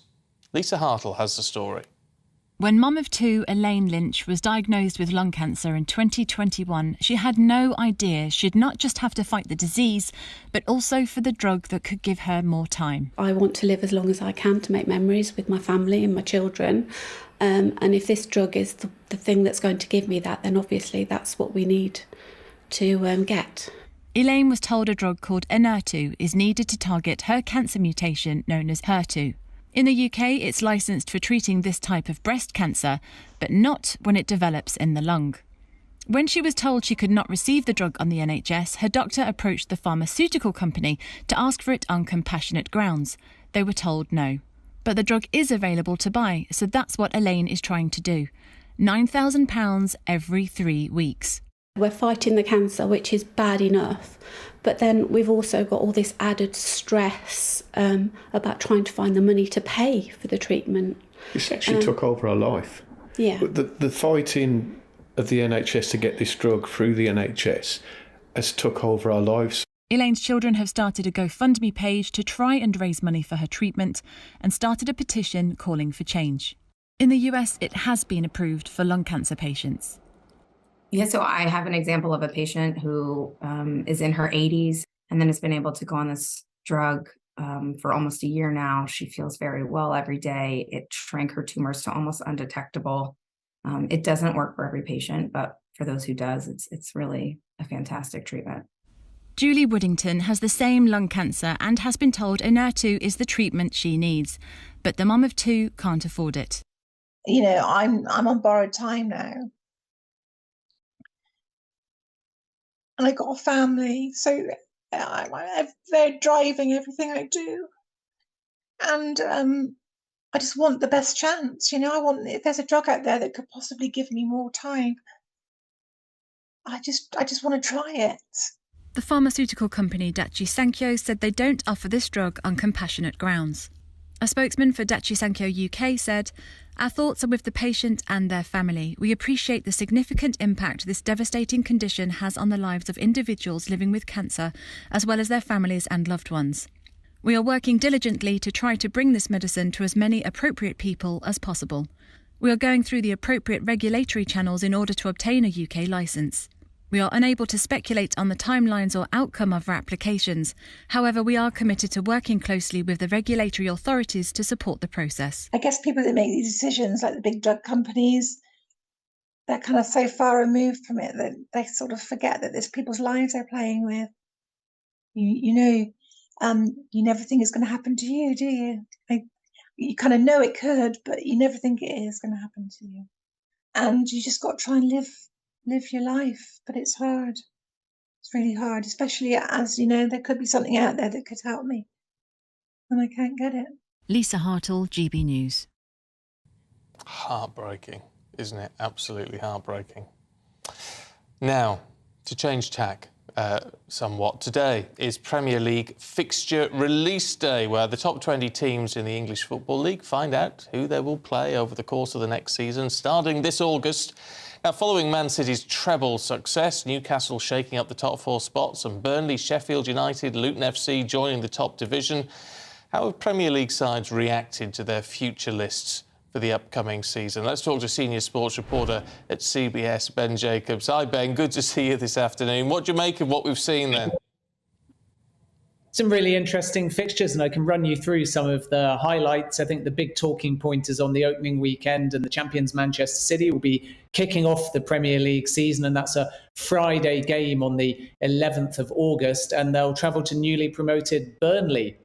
And what's intriguing about this, and often a champion will play a newly promoted side, is that Burnley are managed by the Manchester City legend, their former captain, Vincent Kompany. So that's a good plot line to kick things off. There'll be a lot of attention on Luton Town because they're playing their first top flight match since 1992 and their first ever since the Premier League formed. And they will play Brighton. Fellow newly promoted club Sheffield United will take on Crystal Palace. And there's a really tasty-looking fixture between Chelsea and Liverpool, and that will be Maurizio Pochettino's first game in charge as the Chelsea manager. And then there's, of course, the new Tottenham boss, Ange Postecoglou, and he'll take his side to Brentford on opening day as well. There'll be a lot of focus, as ever, around some of the big derbies, the North London derby, the Manchester derby as well, and I'll come on to them in a moment. But Manchester United are waiting on new owners, and they'll start their season against Wolves at Old Trafford on the 14th of August, and that's one to look out for to see whether by the time that fixture comes around, perhaps we do get some clarity over the ownership situation. And then because what we found with the World Cup last season was all the festive fixtures got pushed into January, now we're going to get a festive period and also a mid-season break as well, with teams being given off a week in January, which should hopefully help ease the fixture congestion. So there's a few kind of plot lines that are worth looking out for. I think from the perspective of Newcastle, they've probably got the toughest start. Coming back to those derbies, Ange Postecoglou will have an away North London derby first in the early part of the season in September, and that's one to look out for. And then from Chelsea's perspective, they're looking to get from mid-table mediocrity back into Champions League football, and it's going to be very difficult for them in November and December. They've got some really difficult fixtures there. So those are the main things to look out for. Always exciting, and bring on the new Premier League season. Fantastic stuff, Ben Jacobs. Really good to talk to you. Thank you very much indeed. Now, the double Oscar-winning actress and former Labour MP Glenda Jackson has died this morning at the age of 87. She passed away in her London home with her loved ones by her side, so we're told. She won Oscars for Women in Love and A Touch of Class, but then went on to join the House of Commons as an MP from 1992 to 2015. Let's talk to film critic Adam Solomons, who joins us now. Really good to see you this afternoon. I guess how you think of Glenda Jackson sort of depends on how old you are. I think so, but having said that, I think people of sort of my generation, I'm 25, also understand her importance. I mean, the main thing about her is that she was able to play someone of any social class. She played queens, even kings sometimes, but then also kind of staple protagonists in your kitchen sink dramas in the 60s and 70s. And although these are old films, they're very well remembered. You know, directors like Ken Russell and John Schlesinger, their work is not forgotten by any means, even by generations who weren't around when these films were made. Yeah, I mean, it's remarkable, though, isn't it? I mean, it's of all the great work that she did. I mean, my abiding memory of her, and you'll be too young to remember this, but is when she appeared on Morecambe and Wise. I mean, she was someone who was a very, very serious actress, but could also have a laugh at herself. 100%. Actually, the Morecambe and Wise sort of performance was a huge part of her career going forward. She only got her role in A Touch of Class because the producer saw the Morecambe and Wise sort of gag and said, you know what, maybe she could do comedy. And Morecambe and Wise actually wrote her a telegram afterwards saying, stick with us and you'll win more and more Oscars, because she got one of them for that role. Well, there's something I didn't know. I mean, it's interesting how she's remembered because of her political career towards the end of her, well, the latter end of her life. I mean, that will, in some respects, taint some people's view of whether they were, pro what she said or anti what she said. But we really need to remember her as a woman of tremendous skill. I think so. I mean, politics was a different kind of art for her. She was less successful in politics than she was in acting. I think we can safely say that. She lasted a couple of years as a minister in the Blair government, but didn't enjoy it a huge amount, sort of didn't see eye to eye with Blair on Iraq, and sort of found herself frozen out of the front bench, even sort of tried to help him rush his resignation around 2006, 2007. acting was a bit more straightforward for her, and she won her majority in 2010 with only 42 votes, more than the next candidate. So she won 2 Oscars, 2 Emmys, a Tony, but politics was never quite.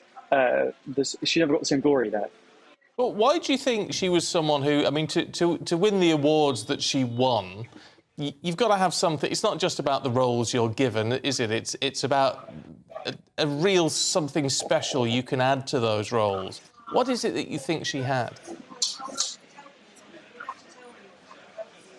I think she had tremendous authenticity, and actually I think you can tie that to her politics. She grew up with virtually nothing in Cheshire, and was very, very, very authentic in these kitchen sink dramas, the British social realist films of the late 60s and early 70s, that were kind of the way that Britain defined its art after the war. And so she came into those films with complete authenticity. She understood the issues she was dealing with. And so for her to become a Labour MP, it felt natural after that upbringing and those early performances. So I think she kind of told stories with a profound connection to the experiences that her characters had gone through. You can't teach that. No, it's that X factor, isn't it? Adam Solomon, really good to talk to you. Thanks very much indeed. I have to say, I interviewed Glenda Jackson many times as a Labour MP, so it's not as if you could have a friendly little chat with her, and she was a formidable character. I mean, she passionately believed in what she believed in. Whether you agree with it or not is another question. But she was a formidable person to interview. But you were able to deal with her purely as a politician and not as a movie icon, which she also was. You were able to sort of put that to one side, weirdly, when you dealt with her on the political front. Fascinating, and a loss. Whatever your political views, it's a loss either which way.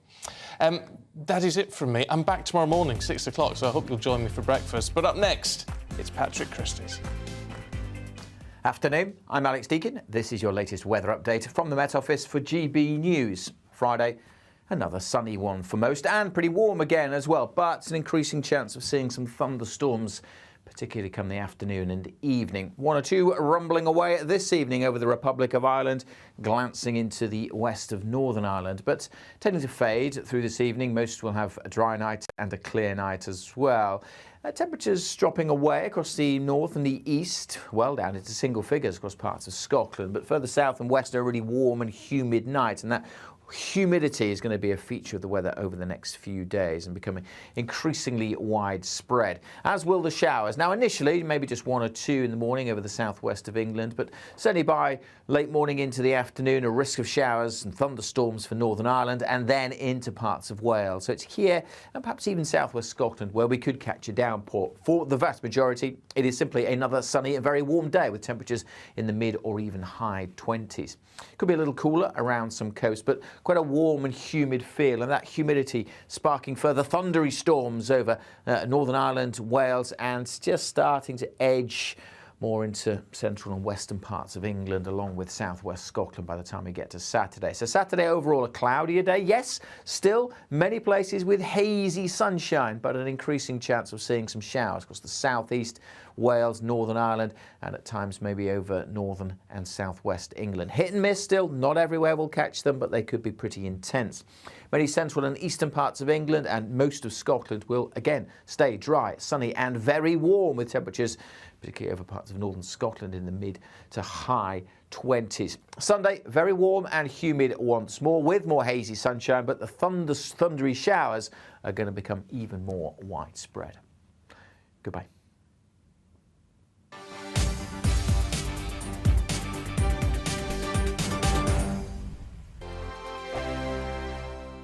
I joined GB News because I was sick and tired of not hearing my views being represented, not just mine, but so many people that I knew and spoke to. I just couldn't get my voice out there. I couldn't say anything, I couldn't do anything. Whatever the narrative was, I kind of had to follow it. GB News is there to provide a voice for those who have been ignored by the establishment media. We think different things, we've got a different style. GB News is here to be optimistic and positive about the future. It's real kind of dynamic and flowing, with the audience very much at the heart of it, like a big family. Here at GB News, we talk about the things that matter to you. Hearing the voices from right across our towns and cities, especially our towns. All sides of the argument represented with a heavy dose of opinion. We're on a mission here to make a difference. And the GB News family really is here for you, and whatever time of day you can watch or listen. Britain's watching. Britain's watching. We're proud to be GB News. The People's Channel. Britain's news channel. Monday to Thursday, 9 p.m. till 11 p.m. Join me,